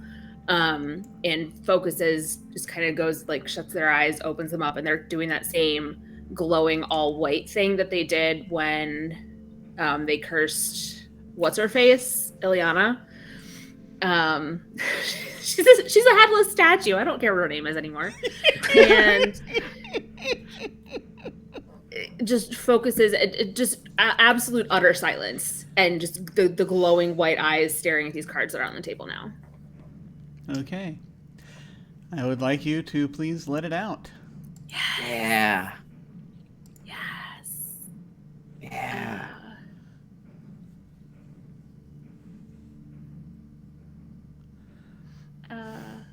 Yeah, where sorry. Well, I have too many tabs open. Let it out. This is my problem in life as well. I have Too many tabs open, man. Hey.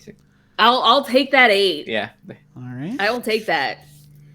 So, let it out. On a hit, which you got, you choose one thing and you mark corruption. And so that's what where we are. So that's where we are. You pick a thing. Do you want me to put where I'm repost at. the list? I got it. Okay. I think I'm extending my senses supernatural. Otherwise, that's what I'm doing. Here. Okay.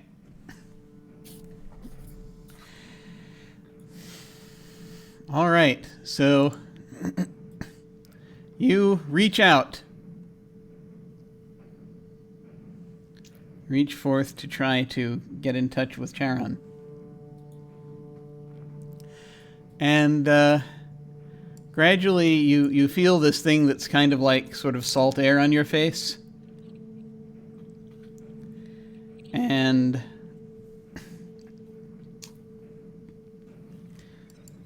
you can kind of hear the sounds of the boat around you and the river Styx.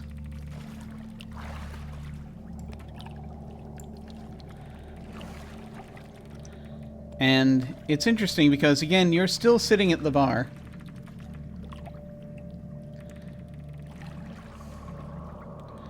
But you are now looking, you are now on the river Styx as well.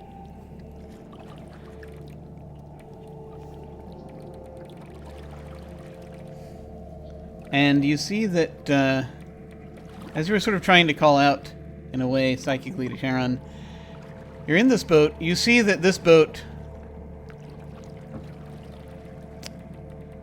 is empty aside from Charon, who's going to turn around, sort of this very figure as before, just very skeleton clad in robes.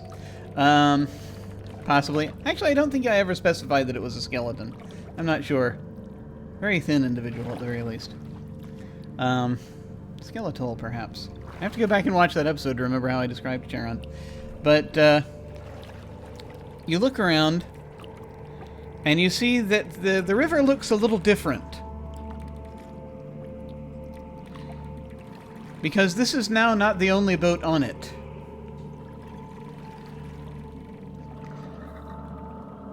You look over Charon's shoulder as he sort of looks up and stares at you. And you see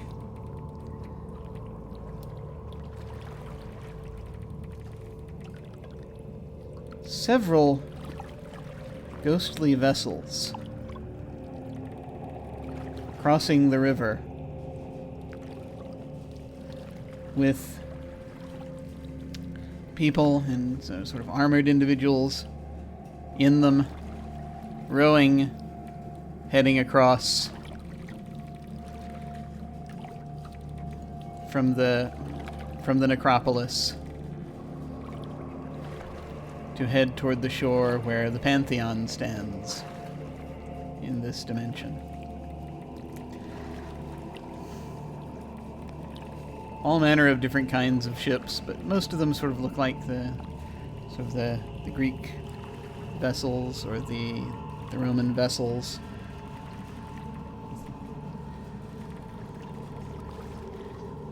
And your boat is not moving. Charon is sitting in the middle of the lake.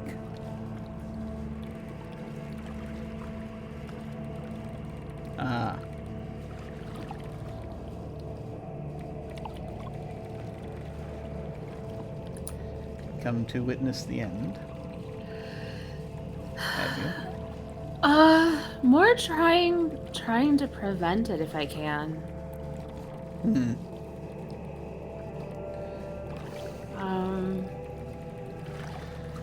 Do you have any control over the traffic on this river? You know, other than your own boat? Yeah, you know, there was a time when I was supposed to. It was not that long ago. It was yesterday. Yes. But it seems that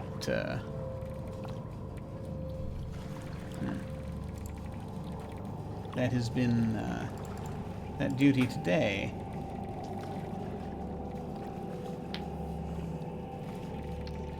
is it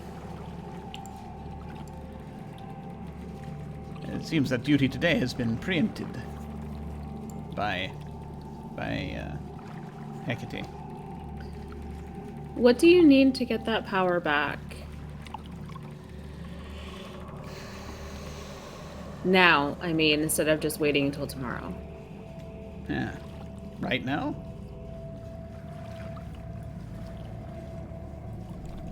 A threat of fate might do it.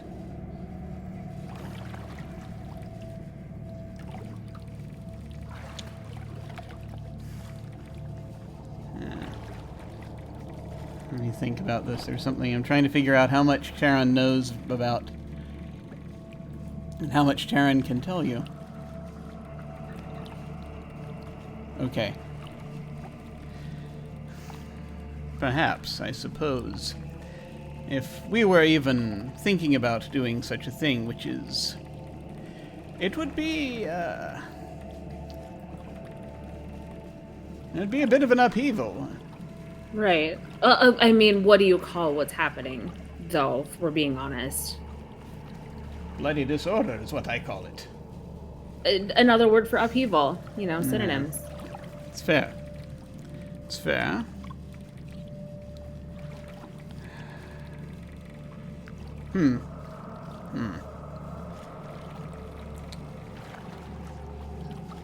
There was, Charon is debating whether or not to, and you can see he's actually kind of trying to make a decision here. Is there anything I can do to convince him to have the decision fall on my side of things?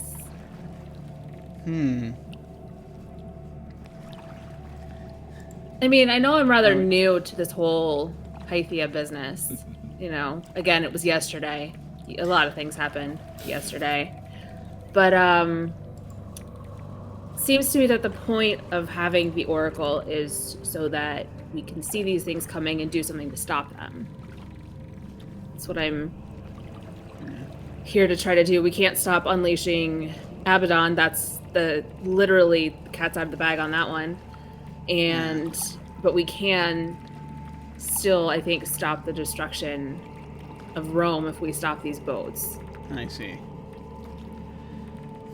And then we can deal with Abaddon and sort of one problem at a time. Think about this.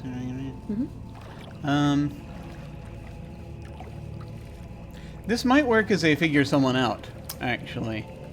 If you're trying to sort of glean from what... Because Charon, of course, has, like, a lane that he's supposed to stay in. Right, and I would imagine Hecate as a lane she's supposed to stay in as well, and probably cross lanes without their turn signal on when she sent these boats over. Yeah. So I think there's some things you can kind of... there's some things that Charon might not be able to tell you directly. Got it, okay. But you might be able to glean from what he's saying, and I'm thinking maybe if we do figure someone out, that might tell us how that goes. Okay. If you want to do that. I do. All right.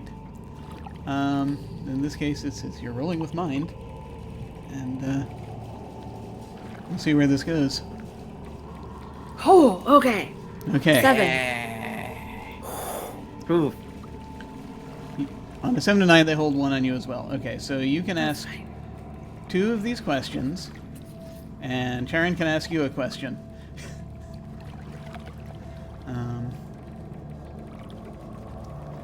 So, my first question is, and I don't know if this is, like, going with the intent of the question or not. It's literally just filling in the blank.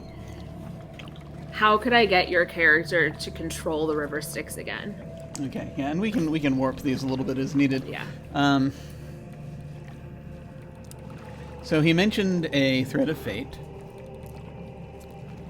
and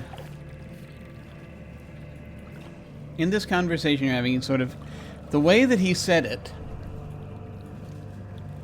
kind of implied that you have access to a threat of fate somehow. I have a theory on where that is. So... do I know what to do with the threat of fate once I have it? Yeah, well, I'm gonna, sort of to fold this into how could I get your character to do it. I mean...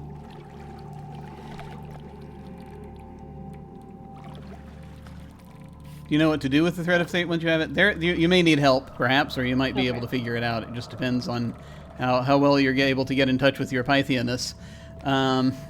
But to get him to do it would be to get him to... it seems like he agrees in principle, but...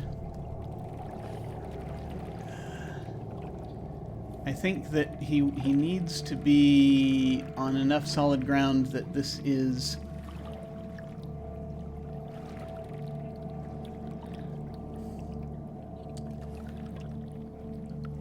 not going to harm any of the troops going across. Okay.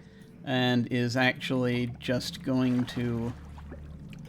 Yeah, turn the boat it's around. telling Hecate that she is overreaching is a terrible idea, basically, Right.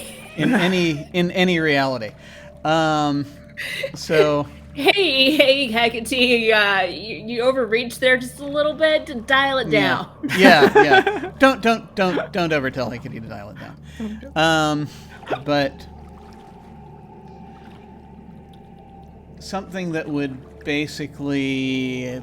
He'd need to be able to deliver an assurance that this can be delayed or stopped to her. I think that's kind of the thing. There needs to be kind of a thing, a lock, some information or something that's like, hey, they've got it. It'll be okay.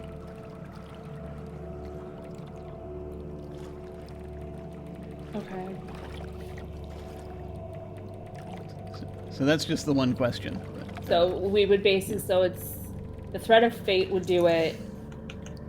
Yeah, mechanic. not Yeah, need- the means by which he could do it would be if he had access to a threat of fate. Threat of fate.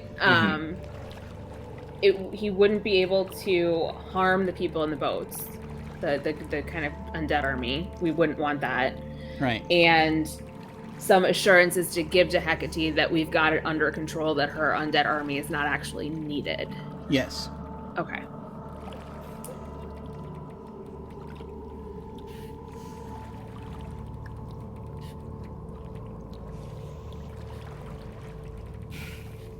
Okay. And then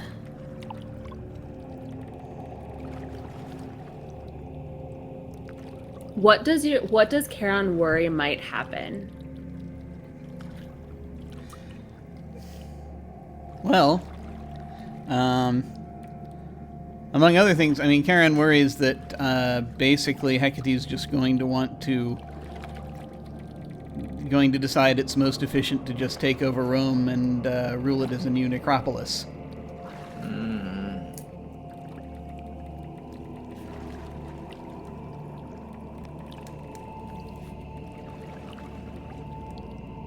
And because at that point,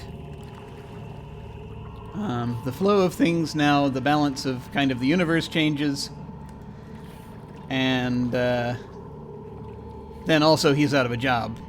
so that there's that too. There's that problem, which is perhaps on the selfish end, he kind of wants to still have a job, but Valid.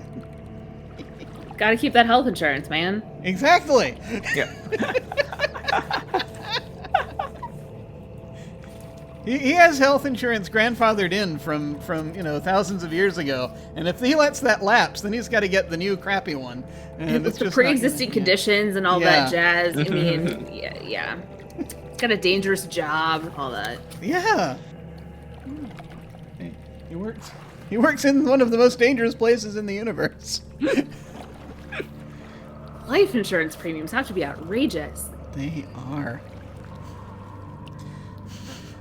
And who do you think the representatives that the insurers... and the insurers are all people that Mr. Sharp knows. Oh, absolutely. If anybody was life insurance salesman, it would be Sharp. Oh, yep.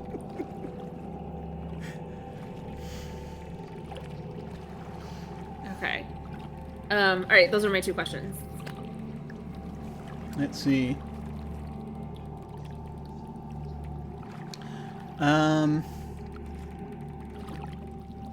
Oh wait, what faction is Charon? Charon is wild. Okay, never mind then. Yeah, no, not the same faction, unfortunately.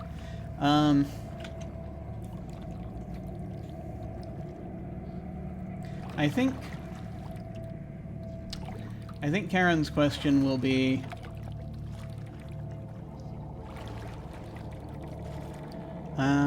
I think we'll just say, what does your character worry might happen? Oh, gee.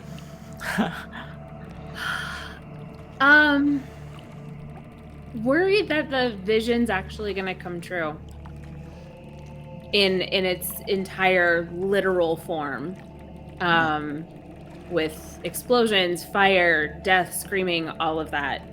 That worry that they can't stop it, and that all this Oracle power is, what's the point in having it if you can't actually stop it? Yeah. I think that what you're also going to get the sense of as this is going on in this conversation, as you're sort of reading Charon, is that there are things you think he can answer questions you pose, but there are things he's not permitted to bring up. So you might be able to, if you want additional information about specifics, then he might be able to provide them, but it just depends on how you want to tackle this. We already know how to take down the Archangel, because Sandalphon told us that.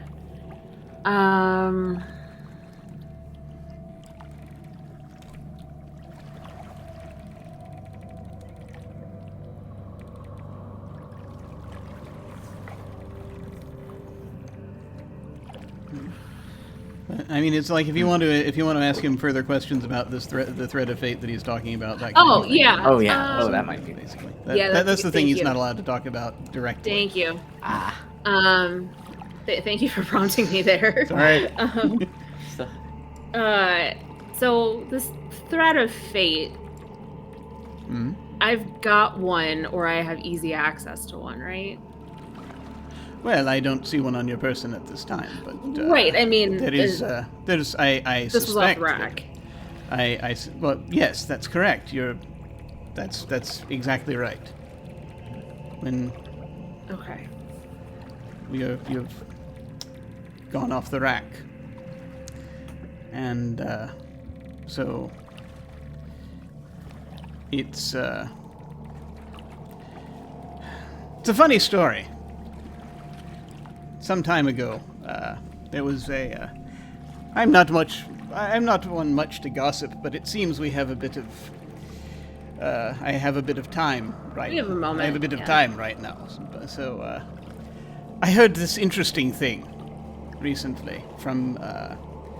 In fact, your employers. I don't know if you have met them yet. No, I haven't actually. There are three. Yes. Okay. And a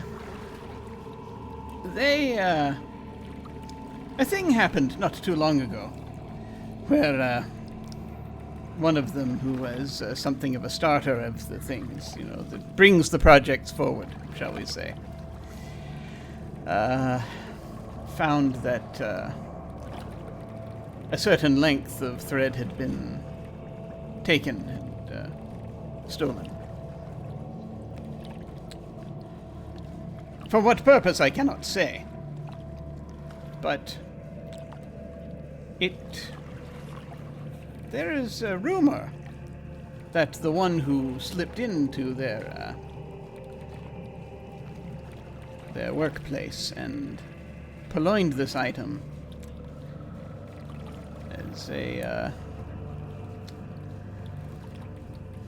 is a demon of your acquaintance.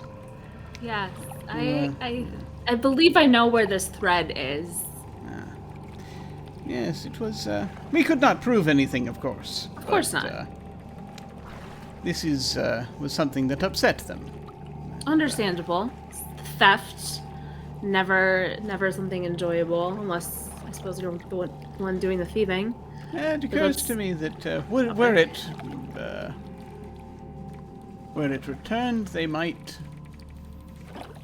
Not only, well, anyone who wields it could wield it to very specific things, you see. And could also, were it returned, might move them to action. Getting the fates involved could be useful. Yes, I believe I know exactly what you're talking about and exactly where it is. Do you need just the thread, or can it be in something else? You know, do I have to find the exact thread in the... Oh, I'm sure if it's near enough, then it's been. I believe it's been made into something. Well, yes. No, it is. I need not pull on the thread. No, that's not. Okay. That's not my job. It's not your job to do so. No. God, I have enough jobs with this. But were it near enough in vicinity, then, well, whosoever wields it could perhaps make use of it in the fashion we've been talking about. Yes. Can I wield it, or do I need to deliver it to the one who created it? You can. Can anybody, or just me? Anyone who is who understands what they're doing and can. Oh, that counts me out. Well, who? Well, I should say who. Well, I mean that counts everyone out, actually. Perhaps I misspeak here. Anyone potentially could. One requires a bit of fortitude. I understand. One is bending fate, but one sometimes, let's say, can bend fate to affect the operation of. Shall we say, to put an operation such as this into effect, say. He says, gesturing to the boats. To ensure that there are vessels for disembodied spirits. One can bend fate, in fact, even to... one could bend fate, in fact, even to... relieve you of this mantle if you had so chosen, but I see that you are smarter than that.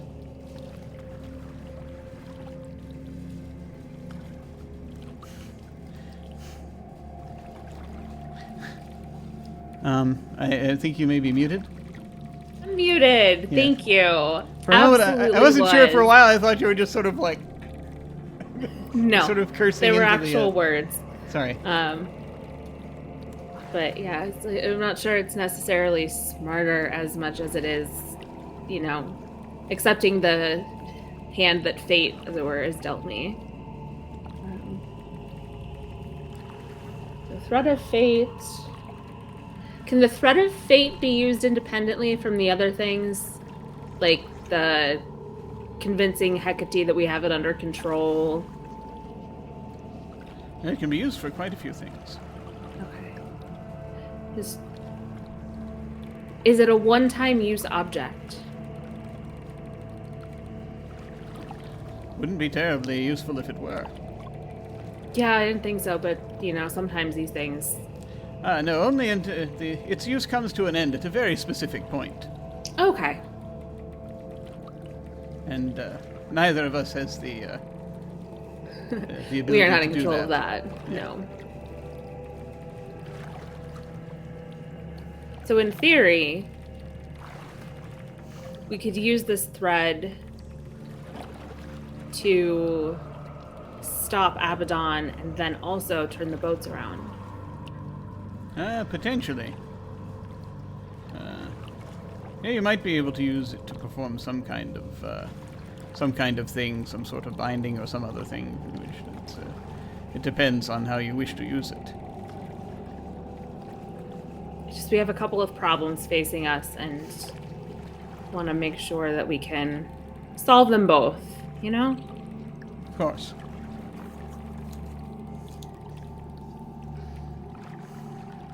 I don't know if you can answer this question. I understand you're bound by certain things you can and cannot say versus can and cannot bring up.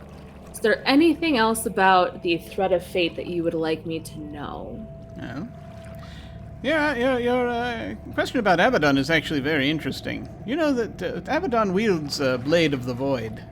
But if there's one thing that cannot cut through, it is fate itself. But that said, yes, there are certain things I can and cannot say. The wielding of fate is very... There is a price, you understand. Oh, of course. And it is, again, playing with the fundamentals of the universe, so it is something you must be entirely sure before you do it. Mm-hmm.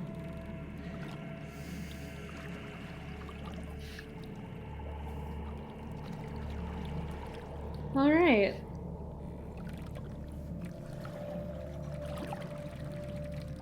Well, thank you. I like these chats. And if everything manages to not go completely pear-shaped in the next 15 minutes of real time, would you mind if I dropped in on you again at some point? I have all the time in the world, it seems. All right. Well, thank you. I appreciate your insight and knowledge, as always. Best of luck to you. Thank you. If you believe in that sort of thing. Well, fate versus luck. Let's find out what wins tonight, shall we? And I fade back out into the bar. Okay. So, back in the bar. Time is still frozen. Good. So got some info. Good. Useful, very, yes. Mallory's wearing the suit, right? Yes. Yeah. She's okay. So in that suit, one of the threads you stole for it, pretty powerful. Well, And I should point out, Mallory did not steal the thread. Mallory didn't steal the thread. That's right. Sharp stole it. Yeah. Or somebody else did and gave it. Yeah. Okay. Thank you. So the thread in there that's pretty powerful belongs to the fates themselves, actually, and evidently we or somebody with enough fortitude was the exact word Charon used can affect things. Well, also, there's boats full of dead people that are sailing this way right now. But she like the thread. She's like, this thing? Yeah, that thing. Damn. You know? Oh, yes. It's again on him for not telling me what was on there, because you know what? It'd sure a lot better if I knew what the hell this was. Also, Abaddon's blade can't cut through it, so that's neat. So, I mean, what do we want to do with it? I mean, well, all bets are off. I'm not going to give it back if it can if it can stop everything. It's pretty powerful. It can stop. It can. At the very least, it might be able to stop Hecate's plan. It can probably also do something, change the vision so that so that what I saw doesn't come true. Well, that's good, certainly. So, how do we use it? Shit, that's a question I didn't ask.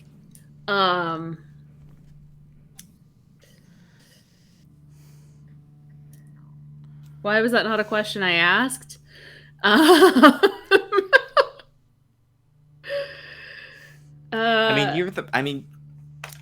You're the Oracle, right? Yeah.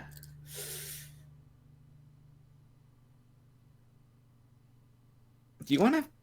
Yeah, can I? Yeah, okay. I mean, I mean, it's a jacket. It's a cool jacket, but, here. Thanks. Can I tell if the thread is in the jacket or some other part of the suit? Well, I will say then that is you're sort of trying to get a sense, as you know what you're looking for. Yeah. You're sort of looking. Yeah, you think it's in the jacket. It's also in the vest and in the pants. Okay, so it's been threaded through everything. Yes. Okay. I'm focused right now on turning the boats around. Because then we can focus on Abaddon without this arbitrary time, well, not arbitrary, but, without this time limit. Yeah. Right? You can think a little bit before, all the statues, do like... All the there's so many statues in this city. Okay. I'm going to put the jacket on, which probably clashes horribly with the Kai's suit that they wore for the Versace. Yeah. Like they take off their original suit jacket and put this one on. Yes, it's a emerald shark skin suit, a jacket. And Kai had been wearing like the Kate Blanchett at the end of Ocean's 8 sort of thing. So it's which was like emerald green velour. So it does not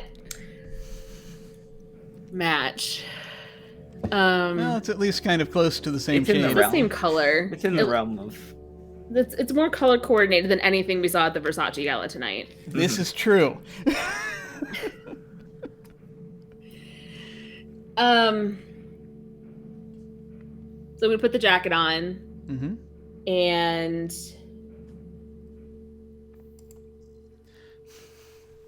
also in the same deck that I'm not supposed to use in the catacombs. Hell yeah. This is me inventing an Oracle deck off the top of my head. Sure. There's a card called Barge of the Dead, and I pull it out. Okay. And to focus on that, and I turn it upside down. Yeah. Well, that's the interesting thing about this deck, I think, more than anything else. Part of the reason why you're not supposed to use it in the catacombs is because it's you can kind of do that with it to an extent.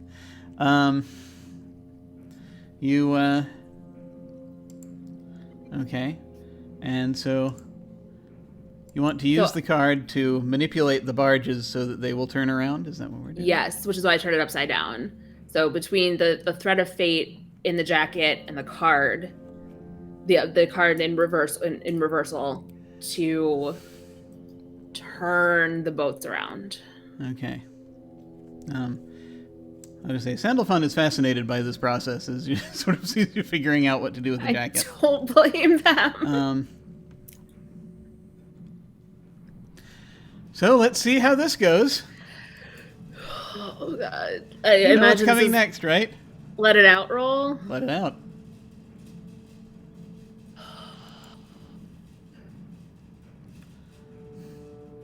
Okay. Okay, so 7. Okay. It's a 7. Still in the realm of... Thank God for my +3 in spirit. All I gotta say. Both times. Yeah. So, which one of these things do we want to do on this list? That would, again... Oh! There are a few different ways you could take this. There are a few different ways I can do this. I want to take definite hold of something. Vulnerable or exposed. Hold of something vulnerable or exposed. Because I would say those boats are both, given that they're on a river they're not supposed to be going the other direction on. Okay. Well then. I just love that this is happening in like a tourist trap bar. Yeah, I know. Yes. Across from the Coliseum. This is now the most important bar in the universe. Yes. This bartender is going to get a huge tip. Okay. I'm going to and not know why, because he's not in the frozen time zone. I know, right? Yeah. I'm going to try tinkering with something here. Let's see. Do we use this one? This this poor man got what, like, Kai's got in, like, a span of, like, 10 minutes or 15 minutes or whatever. Okay. You are reaching out. You are reaching out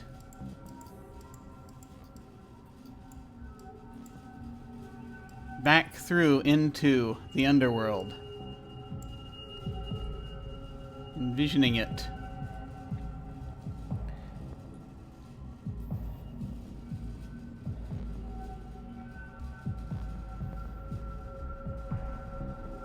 Trying to grab hold of the path of fate.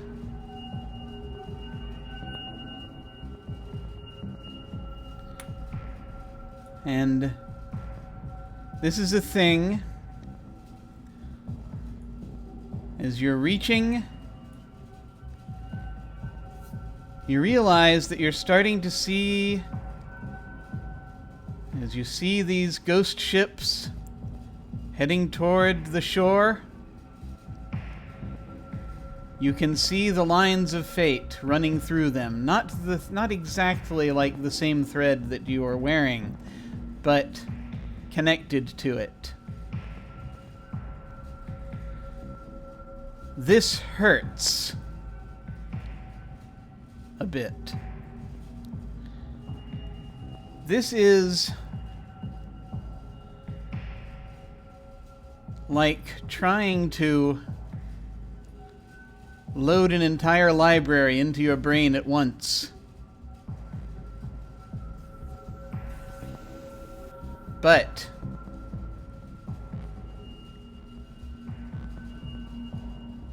you sense that these threads can be manipulated. The threads of reality, the threads of fate in a way. As you can see the direction of things in the underworld, you see the directions of the boats, you see the directions of the water. You realize that you could grow old and die before you figured out exactly how each bit of this works.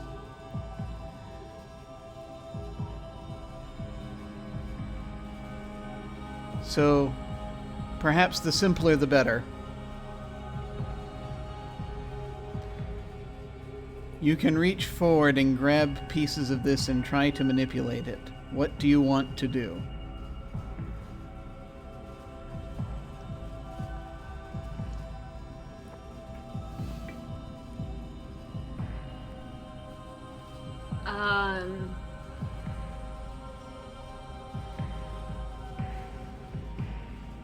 Change the direction of the water to send it back so that the boats just kind of, they don't turn or anything, but they get sent back to the other shore.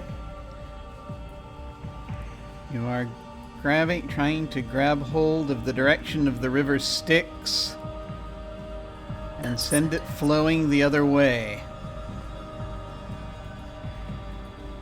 You lock on to the flow of the river, you see where it is, you see the threads that make it up, and you reach down to pull on those threads. I'm going to ask you to keep your cool, please.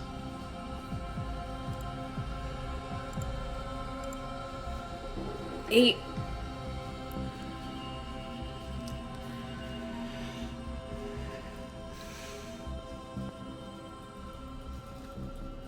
To do this,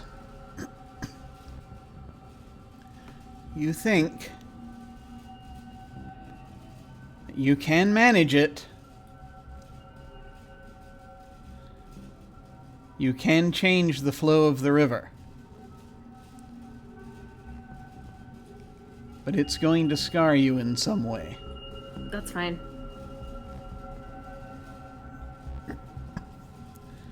The river Styx shall leave its mark upon you, and you shall be forever tied to it. Oh, that's so cool. Ooh. Do you accept? Yes. It is, once again, a little painful. as you grind the river slowly to a halt and pull in the opposite direction. You sense that ordinarily there would be resistance to this kind of thing, but the person who would be resisting it appears to be on a coffee break at the moment. Strange how that timing works out. Thanks, buddy. You redirect the flow.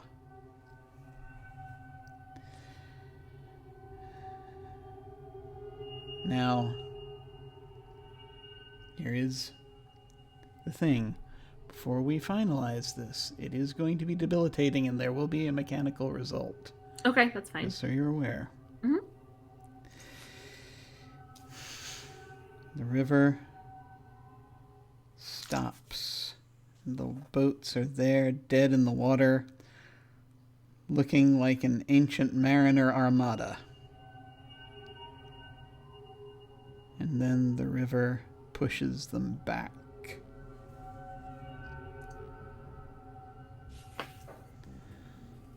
And you feel the river Styx flowing over you. Hands and arms that you thrust into it to change its direction.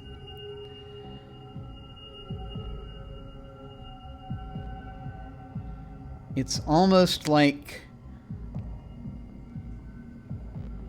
a form of acid. The pain, you feel it searing into you. Till finally the direction changes, the boats head back, and you're able to pull yourself out of it. It is left dark marks on your arms. Sort of a design representative of the river Styx. So I assume there are little whorls of sorts on up to the backs of your arms, up to the elbow. You're going to take a scar. Okay. I will let you choose which scar you want to take. You familiar with that? That's a thing you can do instead of taking a wound. Okay. You should have. Hopefully, it's on your playbook there under scars. Yeah, it is. Yeah.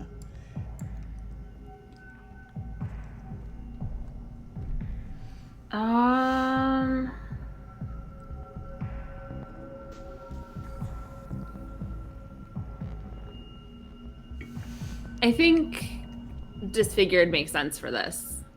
Like, they're not, but that's what kind of fits with that the best, I think. That works for me.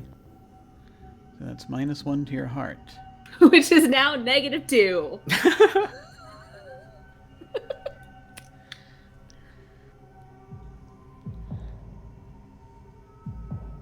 Okay. What do we see as you come out of this? Kai had done again the same like glowing white eye thing. That fades, and they kind of blink, and I think the Barge of the Dead card is now blank. In front of them, where previously it was, boat and skeletons and kind of in that cool antique style, and now it is completely just blank. It doesn't even have a name on it. And so that fades out as Kai's eyes fade back into normal. Sweat dripping down like their forehead. Completely, I mean, Kai is pretty pale as it is, but like blood drained from their face and everything. Like, looks like they have not had a good night's sleep in 3 weeks. And probably needs a hot meal and maybe a IV bag of fluids for rehydration. That comes back out of it and just breathes, puts their head on the table for a moment. The boats are back where they belong. Their Hecate's army is not going to be a problem tonight. Wait. Holy shit, you did that? Apparently, yeah. Does anyone have any Advil, aspirin, Percocet, anything. Sandalphon actually will reach a hand forward, and you see that he has a couple of tabs of aspirin in it. Thank you. Just takes them as it just chases it down with scotch. Thank you. Be careful. Of course. Be careful you do not overuse it. Oh, yeah. There's only... Yeah. It takes a toll on your soul, and you only have so much of that available. That is true. Thank you. Yeah. Boats are turned around. Actually, the river went the other direction, but same effect. Oh, man, that is... I can't believe I just did that. Holy Thanks. shit. I can't believe I just did that. Wow. You know what? No wonder people were after you. We can do that. No wonder people were after this suit. I think that helped. I mean, it's a good thing. Maybe that Wizard didn't know what this was for, because that would have been a lot harder to get off him. You would not have given that up.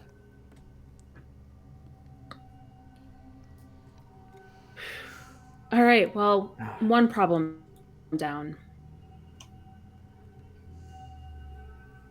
Next problem is a little easier now that we don't have What do we want to statues. Do about Abaddon?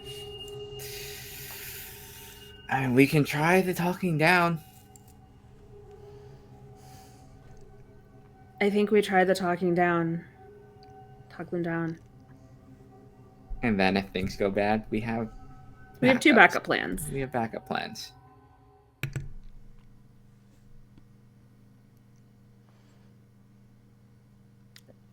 Are you ready to return to the flow of time? I think so. Now that we don't have that timeline to worry about. Understood. Thank you. Thanks. This has been illuminative. I should point out one thing. While you have stopped... while you have prevented the army of Hecate from coming, you should know that that after midnight I can only keep a lid on this for so long. Michael has not moved from his place for some time, but for this, he will.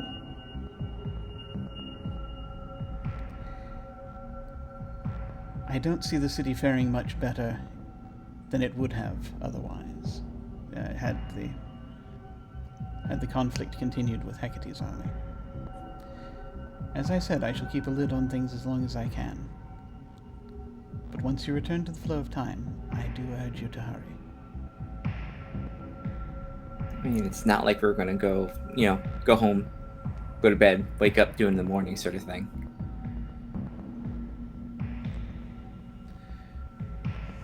Nods to you. Now then. I wish you success. And you'll do one final little scritch behind Gia's ears. And you will then turn. Oh, before you go. Indeed. Just one thing, now that you're here, and my boss being partially responsible, I'm not necessarily asking for it now, but maybe later can figure out some way to, reverse the power dynamic we have here, or something. We have been seeking evidence on Sharp for some time. I think that my employer, of my division, that's not,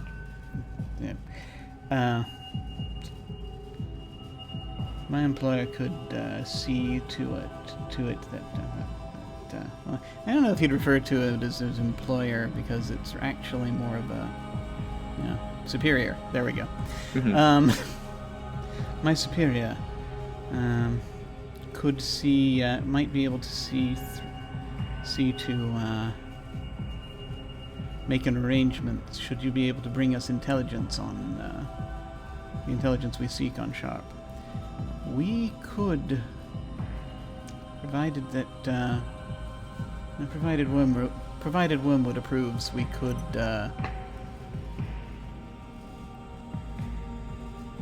and this is actually a name you've probably heard before, as mentioned, as Sharp has probably uttered it before. This is not someone you can roll name to a face on. Yeah. But Wormwood is Sandalfon's boss in their sort of strange hierarchy that they have. Wormwood could grant you asylum.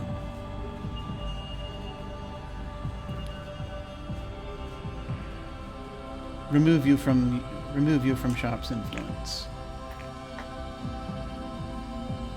I mean, I still like all this stuff, but you know, Sharp being who they are. Well, that is none of my business. But it does look spectacular, I should say. Oh, thanks. He will, and so they will say, very well then. Should you make this is an important choice for you to make when you decide to make it, and if you should decide to gain this intelligence for us, and a card appears in his hand.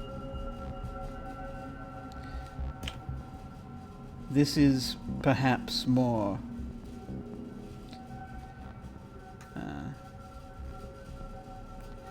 functional for you than a prayer. Well, that sort of thing hasn't been very effective in the past, so why the hell not? Sure. Okay. When you say that, he sort of winces just a little bit, and they say, ooh. Sorry. We hear the prayers.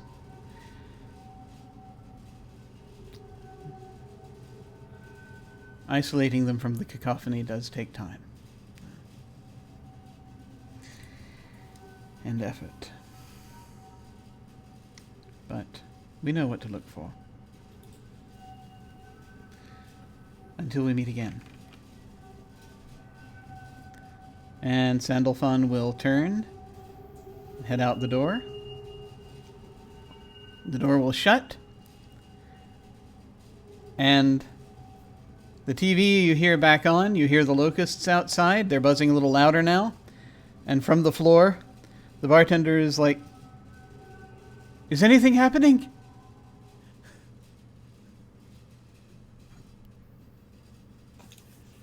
I think you muted again. Muted. Yeah. Oh, buddy. I look at Virgil and go, tip him very well. Oh yeah, have we figured out what we're doing here? Well, the Army of the Dead isn't a problem anymore. What? Yeah. Roxy just sort of is like, what the hell? And she's, Yeah. Kai here has taken care of this, I took care of that. sword in Not a her problem. Huh. You kidding? Yeah. No, I'm not. How could you... Wait, you're wearing you're wearing that jacket now. Yeah, time stopped and a lot of things happened. Holy crap. Alright. So, what are we doing? Abaddon. Trying to convince them maybe not to nuke the city.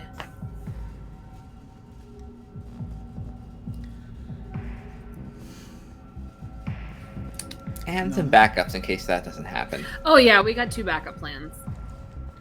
Alright. Well, we know where they are. Let's go. Do we want to grab the parts of the tablet? Yeah, let's grab the. Yeah, you can always do that. Yeah. Yeah, let's just Quick detour. bring all of our. Yeah, that's right. I'll say, bring all of our All of our bets. gear. Yeah, all of our hedge bets and whatnot. Sure. Absolutely. You can do that. We can say that, yeah, no, let's say you can swing by and grab those. They are currently inert. Apparently, Erica also took Julissa somewhere to try to help her to heal up. So they're no longer currently in the picture. And you head then, I take it, to the Spanish Steps? All right. Spanish Steps, which I shall now display.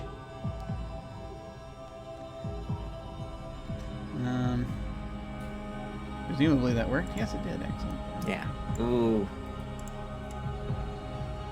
I'm going to go ahead and also show the audience, just who might not be familiar. There are the Spanish Steps.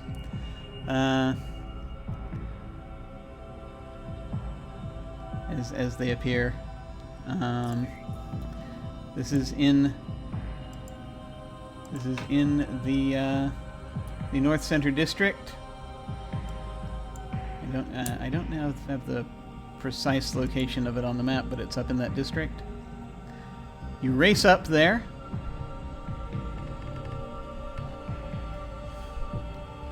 You have, by the time you make it there in probably record time, but you now have less than 10 minutes when you arrive. See these steps full of this buzzing, this chittering, all of these insects. And then atop the stairs, you see there's at a bit of a distance, you do see, seated between a few statues, you see a figure.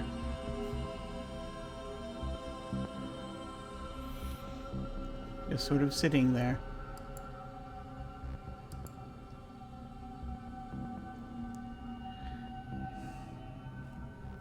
Draped with these black wings. And there appears to be a statue standing to either side of them. Are they the statues that should be on the bridge? They are. Cool. They're standing there. They look like they're in a weird poses, like poses as though they're getting ready to attack something, but they've frozen. Yeah. Yep. So they're stock still, like statues. These angels with swords.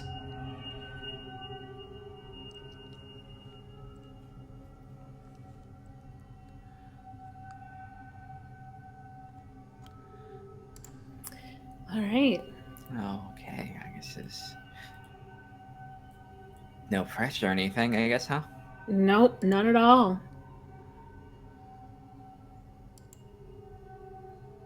Well.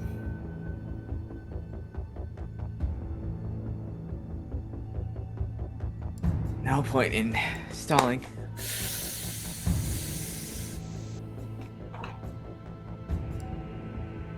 Abaddon. Alright, you call out from the bottom of the stairs. Do you get any closer? Or do you, or do you just stay at the bottom of the stairs for this? You know what, I mean, there's not a lot left. Let's just get closer. Alright. You do sort of, as you approach, the locusts will part.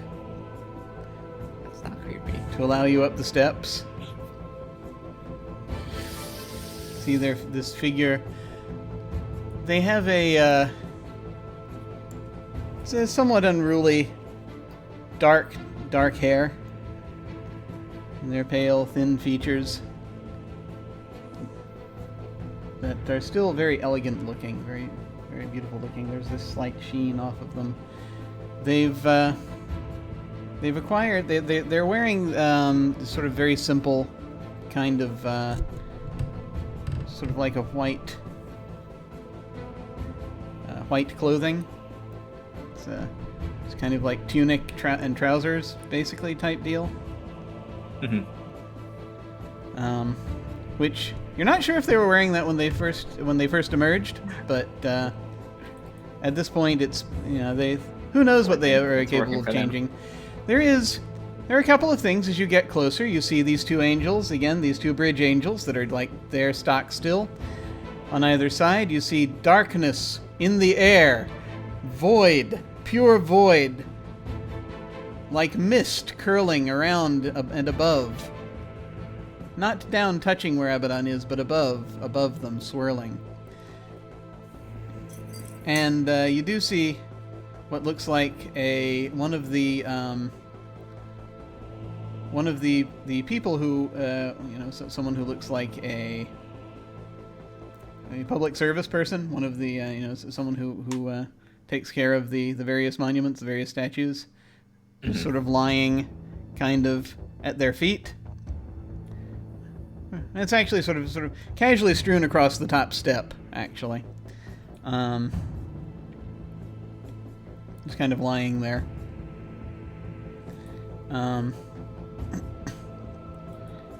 Abaddon looks up. Their eyes still shifting through the different colors.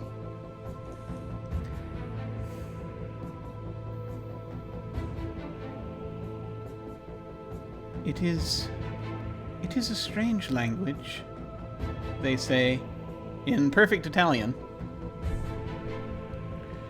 It is a strange corruption of Latin, but interesting in the way that it is adaptive, I suppose. I honestly did not expect these humans to last this long. It's very unusual. I have seen you before, have I not, recently? Yeah, at the Colosseum, briefly.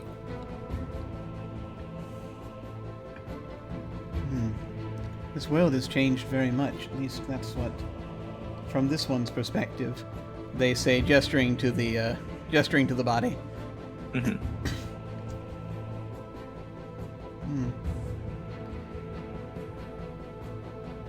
They cared so much about this site, this place, this thing, this spot. It was nearly sacred to them. It was really sacred to him.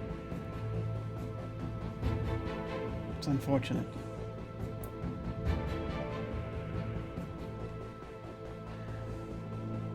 Much has happened, it would seem.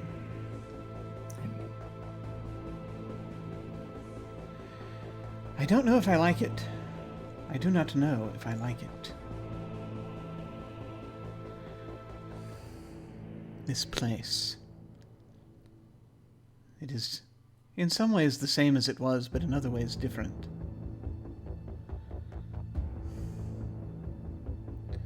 I do not know if humanity should continue.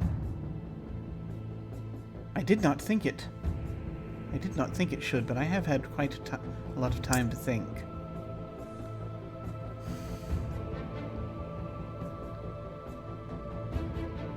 Which legion do you hail from? Which what? What legion do you hail from?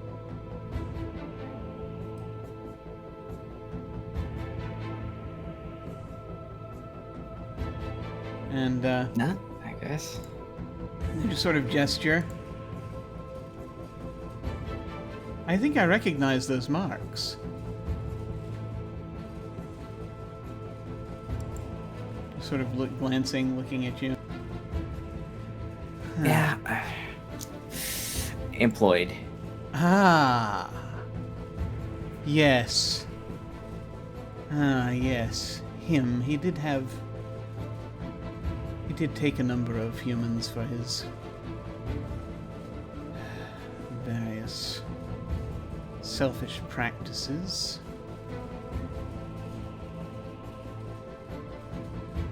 I see that he has kept that up. Is he in charge of this place? He'd like to think so, but no.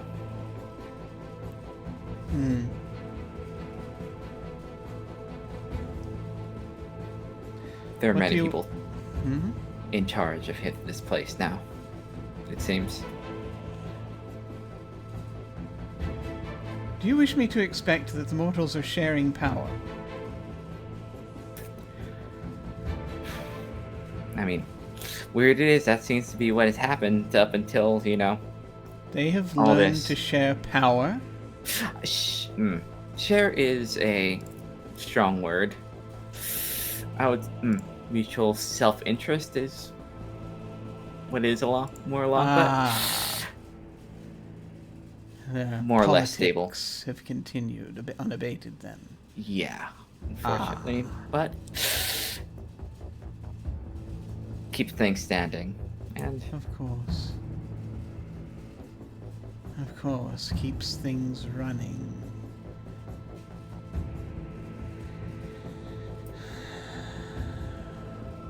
It is amazing. They say, looking down at, again, the body, amazing the extent to which they will convince themselves that is what they are doing when they act in their own self-interest. I should consign them to the abyss. Why are you here? What do you want?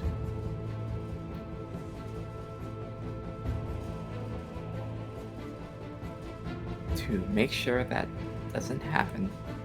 And there are good reasons. I mean, you don't seem entirely convinced that should happen, otherwise, second you got out of here, everything would be gone. She's gonna quickly look at Kai and just kind of like quickly like, how's this going? So you suggest that leaving humanity here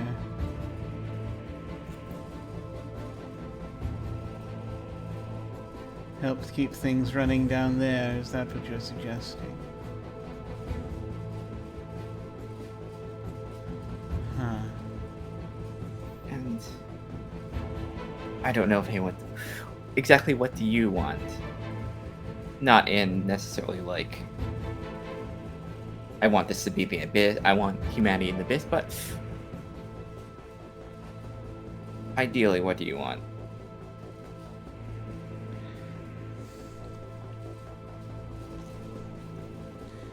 It's been so long since anyone has asked me that. I don't know if I've ever been asked that.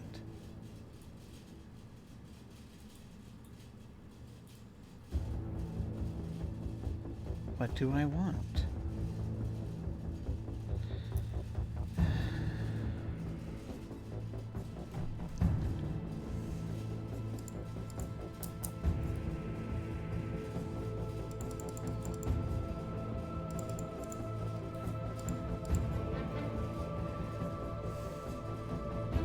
I want things to be back in order. I want to return to gathering souls for the abyss. Judging souls for the abyss. There's was meant to happen. It was meant to happen in... I did my job. And I was cast out for it. And then I tried to continue doing my job with your lot.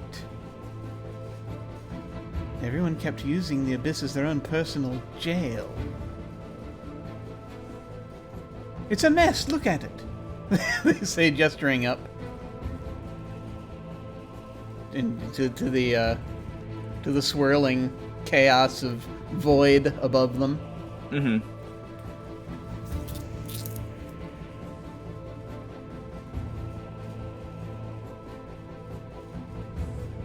I want, I suppose,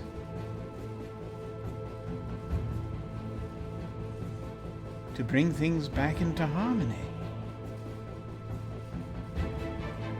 That That should be the way things are, should they not?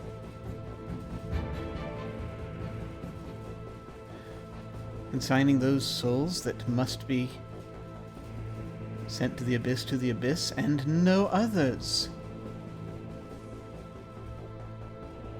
That is the way things should be, yes? That was the order of things. I mean, it seems that way. If that's what you were charged with. It was. I volunteered! I volunteered and they did this to me. Yeah, boss is unappreciated sometimes. Just all the time. Just hence why they don't ever ask you what you want. They expect you to just do things, and you know what? If you do a good job, you're ignored until you do something that they think is wrong, and then, you know what? Bad stuff happens, right? Okay. Going to ask you to persuade an NPC. Cool. But I think I'm going to give you a bonus of +2 Okay. forward on this. Alright. Because you're making exactly the right kind of argument. The only like, this is how she compartmentalizes things, so this is fortunate. It's persuade, right? It's persuade, yeah. Whew, okay. Come on. Okay. 8. Good. Alright. So and is that with the +2? That's with the +2, yeah. I just put that in the... Okay. So Wait, is it? Yeah, it's with the +2. I put them in there because it wasn't like bringing up the modifiers. Okay. Yeah. Okay. It was 1 before, so like, oh, it's 1. Cool. Alright, so on a 7 to 9 they modify the terms or demand a debt. Abaddon will look at you. Kai, have you come with Mallory on this? Abaddon says, "Oh yes, you're absolutely right. They do not appreciate what is done for them. At all.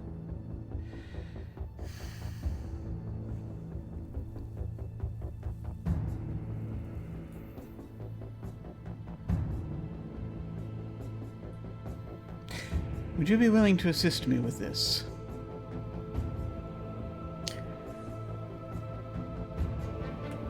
She's looking around. She's thinking, it's like, okay, I've heard this question before.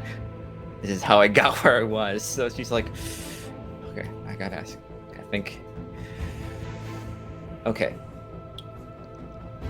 From one disgruntled employee to another, exactly what would that entail? Just so I know. We want to have this, if we're going to be doing this, be on a honest relationship. No one's trying to pull anything on each other, so I've dealt with a lot of demons, so understand. Well, yes, undoubtedly. Including Mr. Sharp, you know how that is. Sharp? Oh, that's what he's calling himself these days. Yeah, it's unbearable. I will tell you what. If you agree to work for me for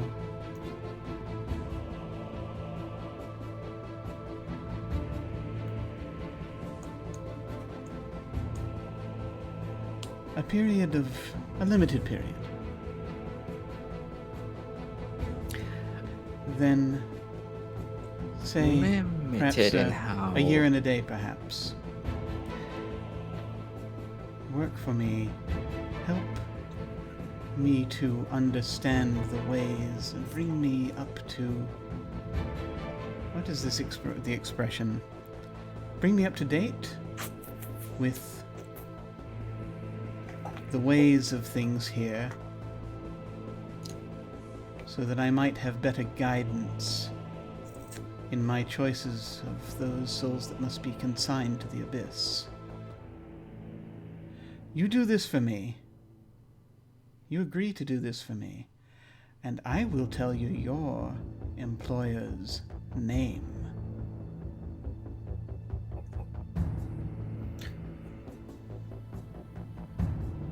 So, if I'm getting this straight, I act as your guide for earthly things. Yes. Get you up to speed, show you around, and I get dirt. One might call it the ultimate dirt. Is that not correct?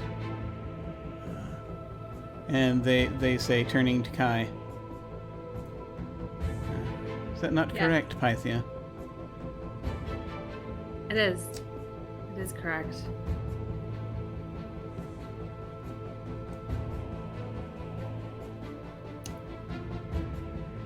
I think she's going to whisper to Kai. It's like, okay, I think this sounds pretty good. This Yeah, seems it's pretty not good. bad. This sounds I take it. yeah. Honestly, this is a big ask, but can you help me with this? Yeah. Because I don't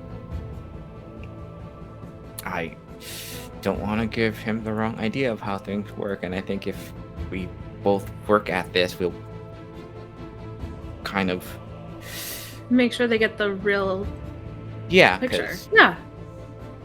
I being, who Yeah. I am, Yeah, totally. do I not get it. want to dissatisfied, Yeah. No, you got it. Okay. Happy to help. Excellent. Okay. Do me a favor. It's like, and then she'll look and it's like, you know what? That sounds incredibly lucrative, and you know what?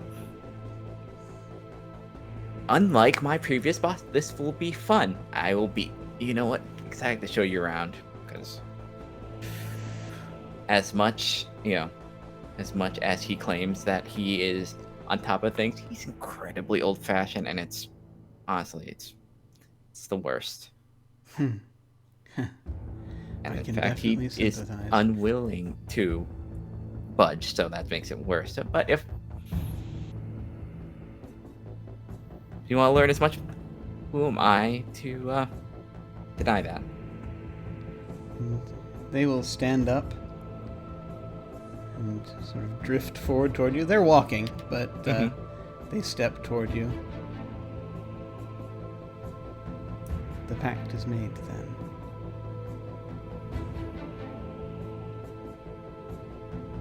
She says, They "Oh, what the?" extend- I think she's extend about to say, their "What the hand. hell?" She's like, "Oh no, this is probably not." It's like,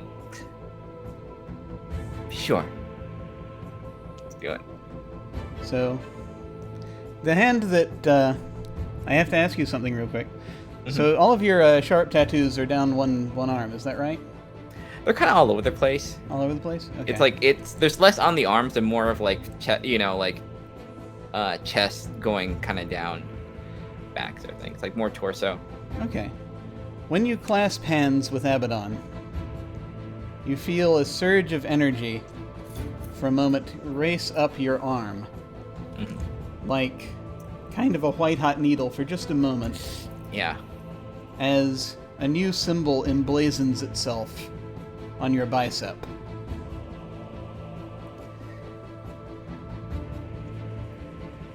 It is a symbol of dark wings, basically.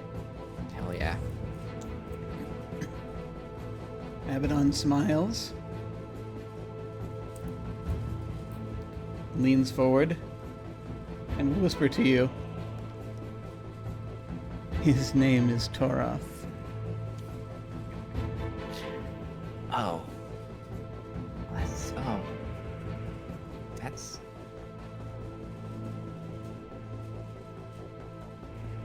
Thanks for that. He gives off the air of someone that wants something a little fancier than that. Oh, that fits. Good. Excellent. Oh, These two wandered over. They seem to be lost.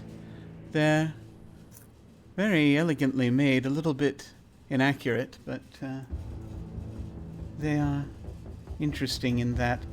It seems that their brethren are preparing to do something over there. Should that be happening right now? And Oh, No. she's gesturing. They're gesturing. Their Abaddon is they. She is gesturing toward off into the distance in the direction of the Bridge of Angels and the Castle San Angelo. the large crowd of Vatican people. Yeah. Oh, that shouldn't be happening then. Is that? No, not if we're going to give you the grand tour. No, it shouldn't be. Not anymore. This is highly unusual. Are they to be removed? Do we think? Or do they? Or do they just not know what they're doing? Are they one of those? There's so many of those. This is a lot to ask immediately. We'll just make it so that there's time. And Abaddon will, still holding on, sort of one arm, and will be like, "Oh, do you want to come?" We'll sort of turn toward Kai. What? Do you want to come? Go where? Oh, over there. Where are they gesturing? Toward the, once again, down sort of, it's really southwest to the, sort of from here you can kind of see the river, and sort of probably they're talking about the Bridge of Angels. Okay. What's finale? Sure. They extend their hand. I take it. So nothing immediately magically terrible happens when you take Abaddon's hand. Good. There's been Good. enough Nope. of that. And the three of you rather quickly and violently soar up into the air over the city and slam onto the Bridge of Angels.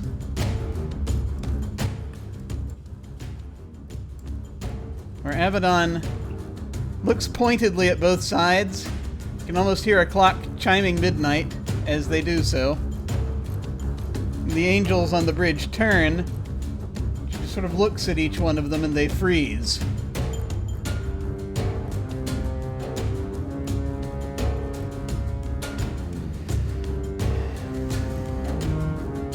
You see on one side of the bridge, on the Vatican side, you see Cardinal Ortiz behind a large group of Vatican security people. On the other side of the bridge, you see Galerius with pretty much the entire Via Lupus pack, probably many others from other packs that have decided to join.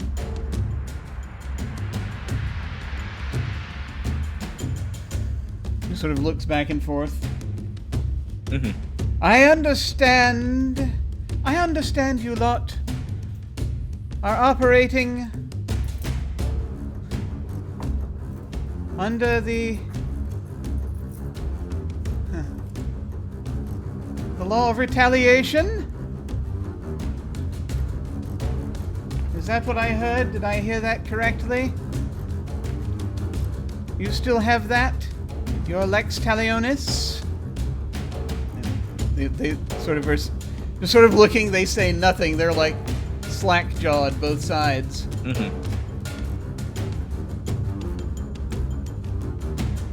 I shall consider it a direct insult for either of your sides, either of your peoples, to ever cross this bridge. Do you hear me? There will be no conflict tonight. Is that understood?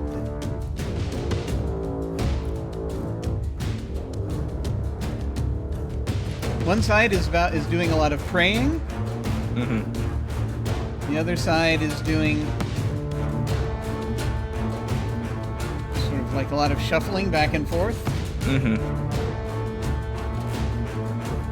A couple of Vatican troops are starting to slowly walk onto the bridge, and they're sort of looking, go! So they come onto the bridge. Abaddon raises their hand, and those two troops that come onto the bridge are immediately swallowed into darkness that just appears right in front of them. Anyone else?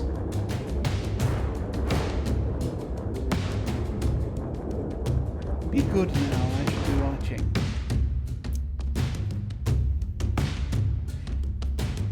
And the three of you then rather immediately bolt up into the sky and off to other places. And that, I think, is where we are going to conclude our story.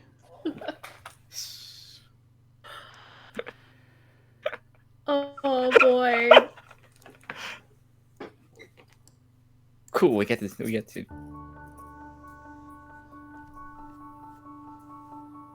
update this all-powerful being on what stuff is. Oh god, we have to teach Abaddon about Twitter. Yeah, it's like, yeah. That's going to be very important. Yeah, you know what? Don't. You know what? You know what, Abaddon? Don't.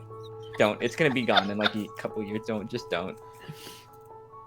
As time passes, you're able to educate Abaddon on what they kind of need to not be a world-destroying force, and instead just do their job, and they're grateful for that. I think as things start to settle down, the sides do not come to conflict because they are now terrified to do so.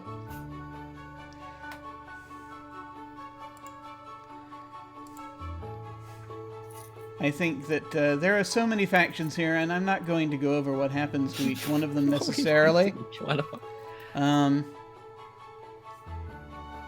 All manner of minor points can be sorted. It will take time. But things do change somewhat, I think, as time goes on. I'm just going to focus in on one or two individuals that we're going to find out that I think as we're panning back and forth, we'll see that Serena has flown overseas and has decided to go and find herself on the east coast of America, as far away from her family as possible. Not doing the social media quite so much anymore, not in the same way. Just trying to figure out more about what being herself truly means. As time passes, we're going to see that Manny has, for a time, followed the Duchess into Fairy, into the realm of Fairy, and has been permitted to bring Tom with her, at least temporarily. Except when that time limit is up, suddenly she and Tom have vanished from that place, as it appears they found another way out. And one might perhaps say they've seen them living their lives in a small town somewhere else in Italy. Who knows? Who can say if that's the truth or not? But it easily could be.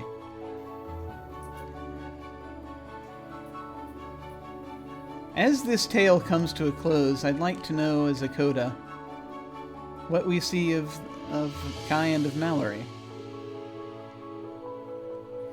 Who wants to go first? What's the last thing we see of you in this particular narrative? Kai is on their own, has not aligned with any group, not the Theodosius people, definitely not Apollo. Whatever Delphina Jenna was able to procure before Virgil took her out, Kai decided that it wasn't good enough. And so has loose positive affiliations with Olympia Fortunato and Charon, but through what happened in Rome that night, has made it very clear that they are not an oracle for sale or for capture. One tiny point, 2 tiny points I'll make just as answers to the things raised there. Yes, there is eventually a battle that Virgil has against Delphina. Oddly enough, it happens also in that same courtyard. Nice. And he luckily has an arcane shield about him, so he's well enough protected from that.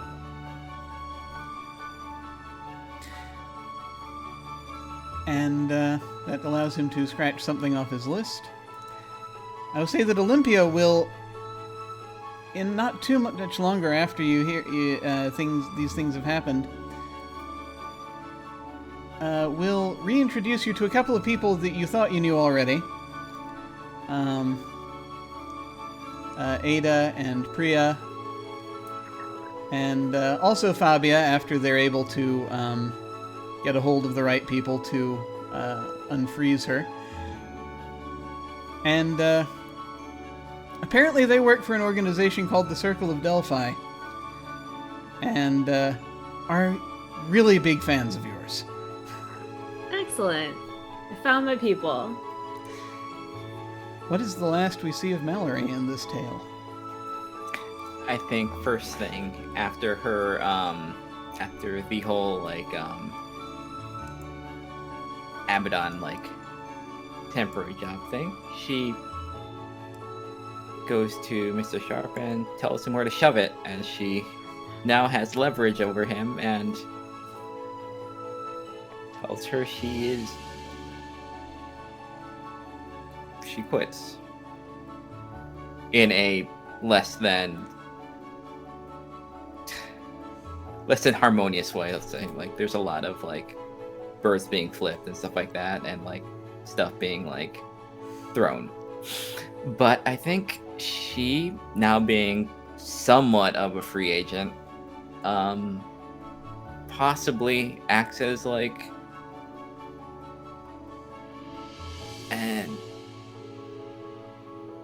a in-between person for any of the conflict that comes between the pact. Just keep that thing.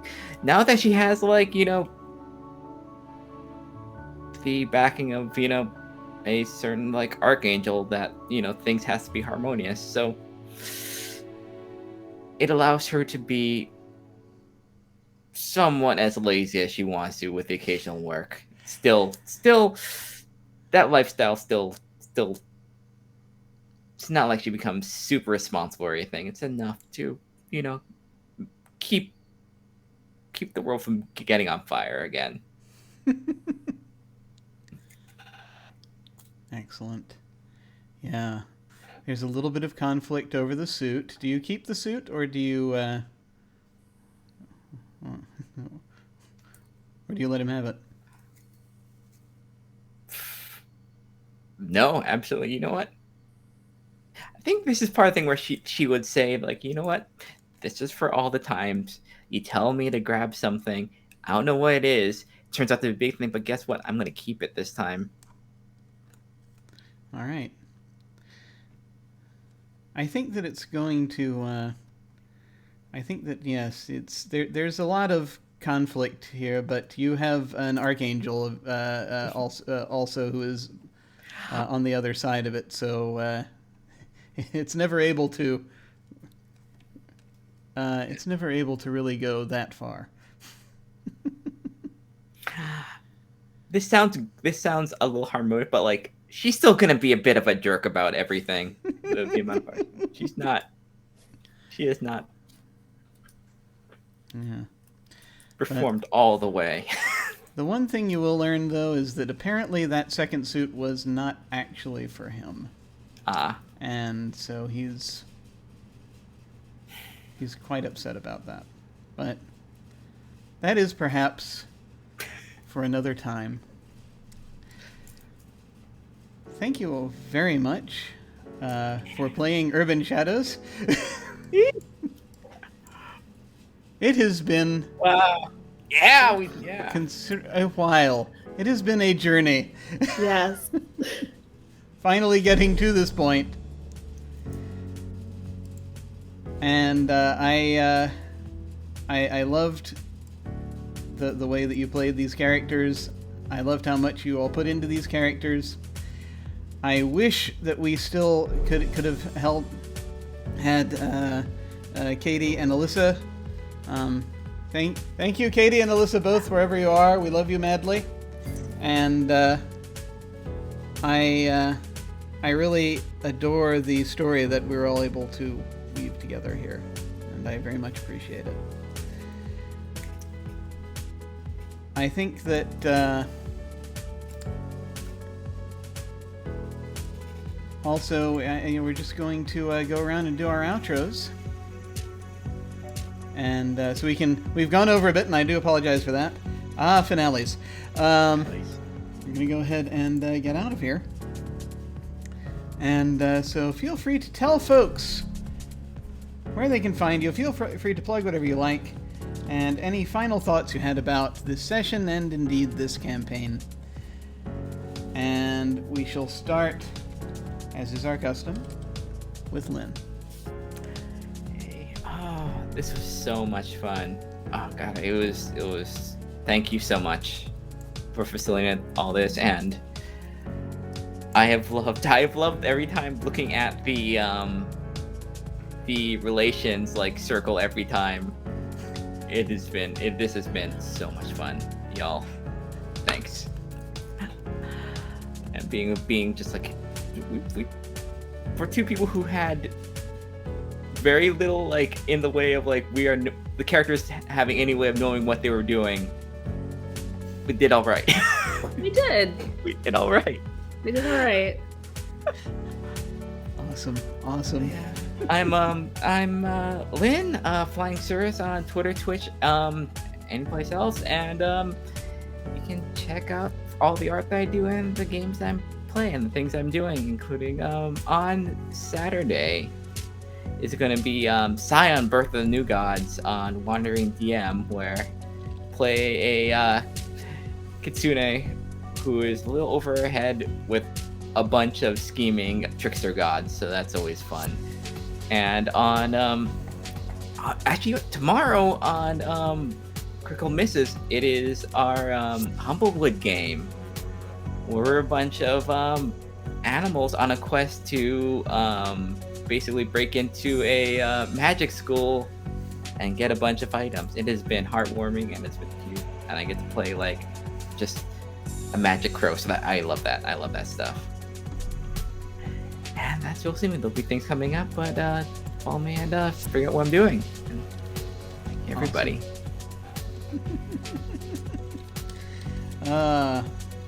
Awesome. Thank you so much for playing. I loved Mallory. It's brilliant, and just that whole appeal to the to the workers' problems at the end. That was perfect. And now let us go over to Sara. Hello, I am Sara. I am Sara of Swords on Twitter and pretty much anywhere else on the internet that you might want to find me. And this was amazing. I loved playing against Mallory, like playing off Mallory and figuring out Kai's powers. Jim, thank you so much for running this. This was a fantastic story. You can find me also at Play Cancer Away on Twitter. We're doing a fundraiser throughout. We got some really great games lined up throughout all of October, doing fundraising for Stand Up to Cancer. And also, Jim, am I allowed to talk about the other thing? Yes, actually, I was wondering, I was going to ask if you wanted to talk about the other thing. So, end of October, you can find me back here on Jim's channel Thursday nights at 7 Eastern, where I am DMing a game of Sunken, a nautical horror anthology. So Jim's one of the players. We've got cast set up for that. So we're going to be playing 3 different stories in that world and system. So if you like the ocean and all things terrifying about it, join us for that. Yay! I can't wait. That's going to be so much fun. There's the moment that Sara mentioned it to me, and I looked it up, and it was basically realized it was Rime of the Ancient Mariner, the RPG. I was like, okay, I'm all over that. So very much looking forward to that, and very pleased that we're going to be having it soon. So look out for that. Sara, Kai was wonderful. I really appreciated. I think most appreciated their attitude of just like, I have no idea what I'm doing. We're just gonna do this and hope that it works out. And it was glorious every time. Absolutely freaking glorious. Also, you know what? I have heard Urban Shadows GMs sometimes worry and lament that if they have oracles in their game because they're not sure how they work or what to do with them. And I got to tell you, oracles are one of the most awesome things to have as an MC. If one of your players is an oracle, because you can use that as an excuse to cliffhanger like nobody's business. I just got to say. Shit. I think every cliffhanger ended on Kai. So many. Every single one of them. Oh, like good stuff. Oh no. Oh no. Like, oh no, we're focused on Kai. It's 10:15. What's gonna happen? Exactly. So, you know, that's always a good. I tried not to use that particular parachute as often later on, but it was a great boon early on in particular. But thank you for playing, Kai. It was awesome, thoroughly awesome. Okay, folks. Well, that leaves me. Who am I? I don't know. I've never known. I'm Jim. Let me before I give my credentials here, I want to once again thank Katie and Alyssa, without whom this campaign would not have happened, for their wonderful contributions. And I'm going to put their information in the chat as well, so that you may follow them, because they are wonderful, wonderful people. Alas, real life kept them from what we were doing here toward the end. But the world would not have been what it is without their contribution. I really appreciate it. Also, I'm strangely enough going to give a quick thanks to the folks working Wiki Travel, because this is their map that you can find if you go to Wiki Travel and look up Rome districts in Rome. This is a map you will find. I put some extra notations on it, but do look that up if you're looking for convenient, quick ways to describe places in Rome. It's not official by any means, but it's very useful. All right. Well then, as for myself, once again, I'm Jim Ryan. You can find me at OtherDoc on both Twitch and Twitter. My website is jimyesthatjim.com, where you can find my Geek Observation podcast and links to my various other podcasts, audio dramas, writings, and such. I have links down below to my website, Twitter, YouTube channel, and various other things. The only game currently happening regularly on this channel that's an RPG is Invisible Sun. That happens on Saturday nights. We're playing through our campaign, The Age of Paradox, and it is an utter surreal delight. I really enjoy running it. So tune in for that if you're so inclined. And then, of course, as previously mentioned, towards the end of October, we're going to have Sunken. So that will be coming on as well. And perhaps more other things in the near future. For I will once this campaign is done, which it is in about in a few seconds, it will be. I shall want to start something else. So watch this space. Things will be happening. So I thank you all very much for watching. Whether you're doing it on Twitch or you're doing it on YouTube, I really appreciate it. This entire story was a labor of love. A labor of love. A labor of love. I'm losing the ability to speak. It was a labor of love.